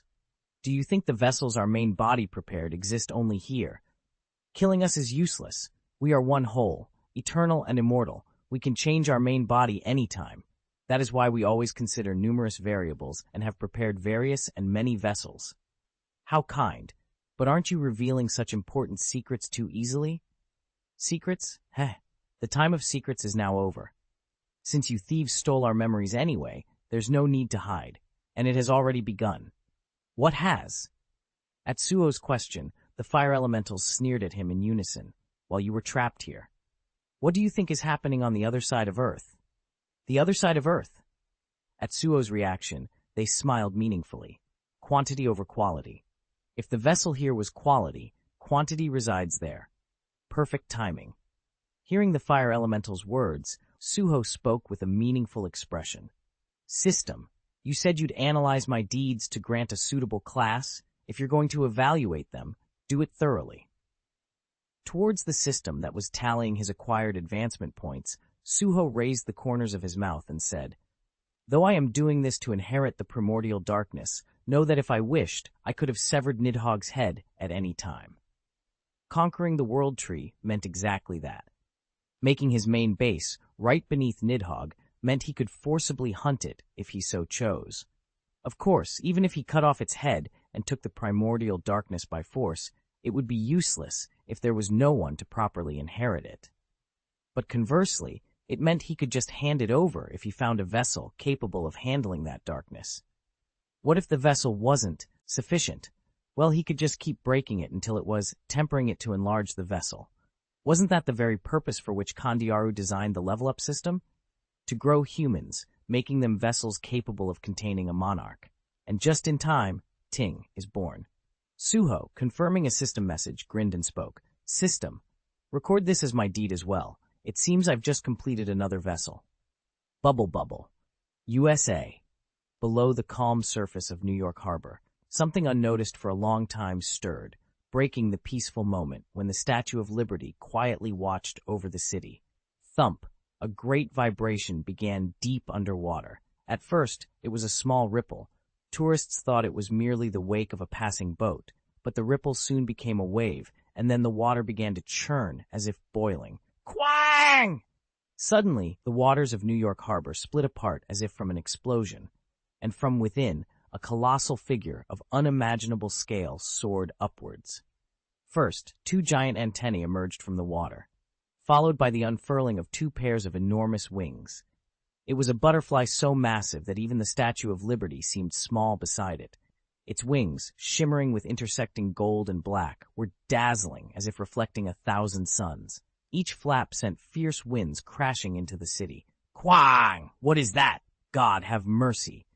Citizens on the streets looked up at the sky, paralyzed with fear. Thousands of small lights glittered on the giant butterfly's abdomen. Each light, like a living eye, watched every corner of the city. This was no mere monster. Its very existence was a declaration, the beginning of the conquest. Deep in the undiscoverable ocean depths, the massive vessel the Apostle of Conquest had prepared over a long time. Fwaa! As the overwhelmingly massive butterfly fully spread its wings, its presence filled the New York sky, radiating an oppressive aura like a divine being from another dimension. Intricate patterns seemed to live and move upon its dazzling wings, and from each pattern, golden dust scattered, settling down upon the city. New York was quickly being eroded by the brilliant golden light. And from the sky above, a majestic voice, imbued with divine power, thundered across the entire city. I declare, I offer this land to my great God. Bless me, I pray. Evacuate. Everyone get indoors. The Hunter Association's emergency alert blared throughout the city, but the citizens, overwhelmed by the sheer spectacle, seemed rooted to the spot, unable to move. The giant butterfly slowly circled above the buildings, as if calmly observing the world. Then its antennae moved, vibrating as if sending a signal. At that moment, wherever the golden dust had settled, small flames began to bloom like embers. And soon, another change occurred in the New York sky. The heavens distorted, and space ripped like tearing fabric, creating cracks. From those fissures, thousands, tens of thousands of smaller butterflies poured out. The children, or perhaps clones of the giant butterfly. Hunters, having been summoned, began to arrive on the scene, but their expressions turned grim as they looked up. As they had intuited, this was an invasion, a declaration, on a completely different scale from any ordinary dungeon break they had encountered before. My name is the Apostle of Conquest. For the great Itarim, I shall conquer this land. The Apostle of Conquest, no longer hiding, finally revealed his existence publicly to the entire world. As the golden dust settled upon the city, everything it touched began to slowly corrode. The metal surfaces of cars rusted, asphalt softened, and building windows fogged over. It was as if the materials of this world were kneeling before the alien energy. Please, save me. A woman on the street knelt and cried out to the sky. There was nowhere left to run, nowhere to hide. Hunters had deployed, but the enemy numbers were overwhelmingly vast. However, the real problem wasn't the numbers. It was that giant beast, the colossal butterfly monster, too large to take in at a single glance. The appearance of a being that shattered the hunters' common sense, leaving them clueless as to how to even confront such an absurdly massive monster. Before it, some despaired, crouching beneath cars. Some picked up their phones to deliver final words to loved ones. Some were even seen turning on their phone cameras with trembling hands, trying to record this final moment. The butterfly's antenna, high above, moved this way and that, looking down upon all these despairing figures. The thousands of eyes glittering on its abdomen blinked in unidentifiable patterns, sending signals as if communicating amongst themselves. It seemed to be scanning the territory it would conquer. And then, conquest began. Finally, the great chaos began, and the day of despair, later to be called the Second Cataclysm, dawned. Uwak, kyak! Screams stained with despair and fear echoed through downtown New York. But then, screech. At the center of all this chaos and fear. On the upper floor of a tall building, a man quietly opened his eyes. Soon the lid of the game capsule opened and Thomas Andre sat up. He listened to the screams and explosions coming from outside. Then turning his gaze to the window, his eyes took in the sight of the giant butterfly monster crushing the city. An absurd scene, like something out of a Hollywood movie, had become reality. Heh, inside the game, or in the real world. Yet a faint smile touched his lips as he witnessed the scene.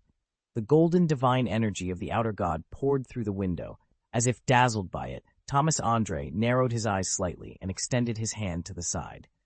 Laura, sunglasses.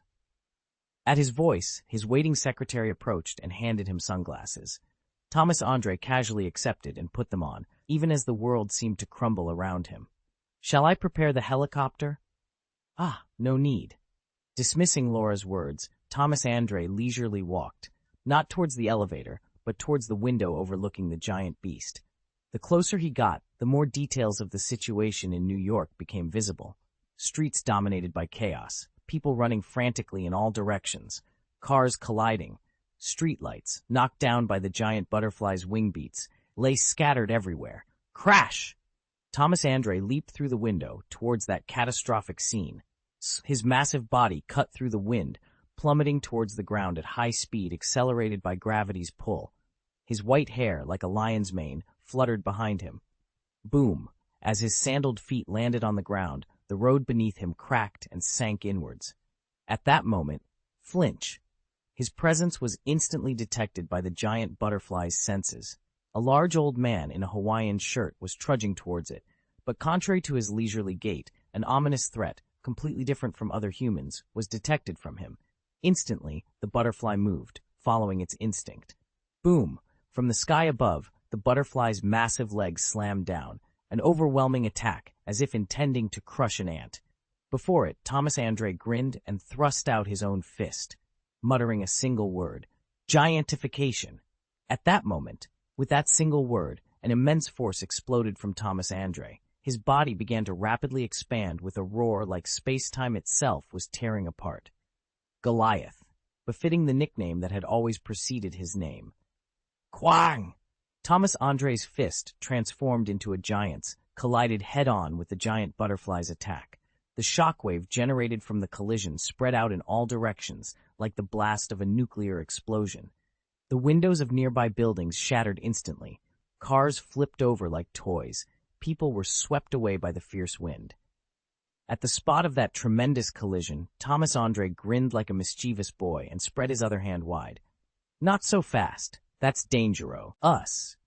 He clenched his hand, grabbing the exploding shockwave as if protecting a treasure. Simultaneously, the mana that was about to spread in all directions was sucked into his palm. Whoosh! Then, drawn by that immense gravitational pull, the people who had been swept away by the fierce wind surprisingly descended back to the ground, gently and safely. An incredible ability, as if controlling gravity itself. Thomas Andre gathered that immense energy into one hand, and with that empowered fist, struck the giant butterfly once more. Quang! This impact was even stronger. The Apostle of Conquest's massive body was pushed back, creating a giant waterspout in the Hudson River. Then a scream erupted from its mouth, like a human scream, yet simultaneously like the overlapping voices of thousands. From the Apostle of Conquest, or rather, their collective entity. Before long, Thomas Andre had grown large enough to look down upon the giant beast. Apostle of Conquest, I like it. His eyes were no longer those of a human. It was as if they were, I'll be using that name from now on. The giant Thomas Andre's voice shook the entirety of New York like thunder. King of giants, monarch of conquest, those of a monarch.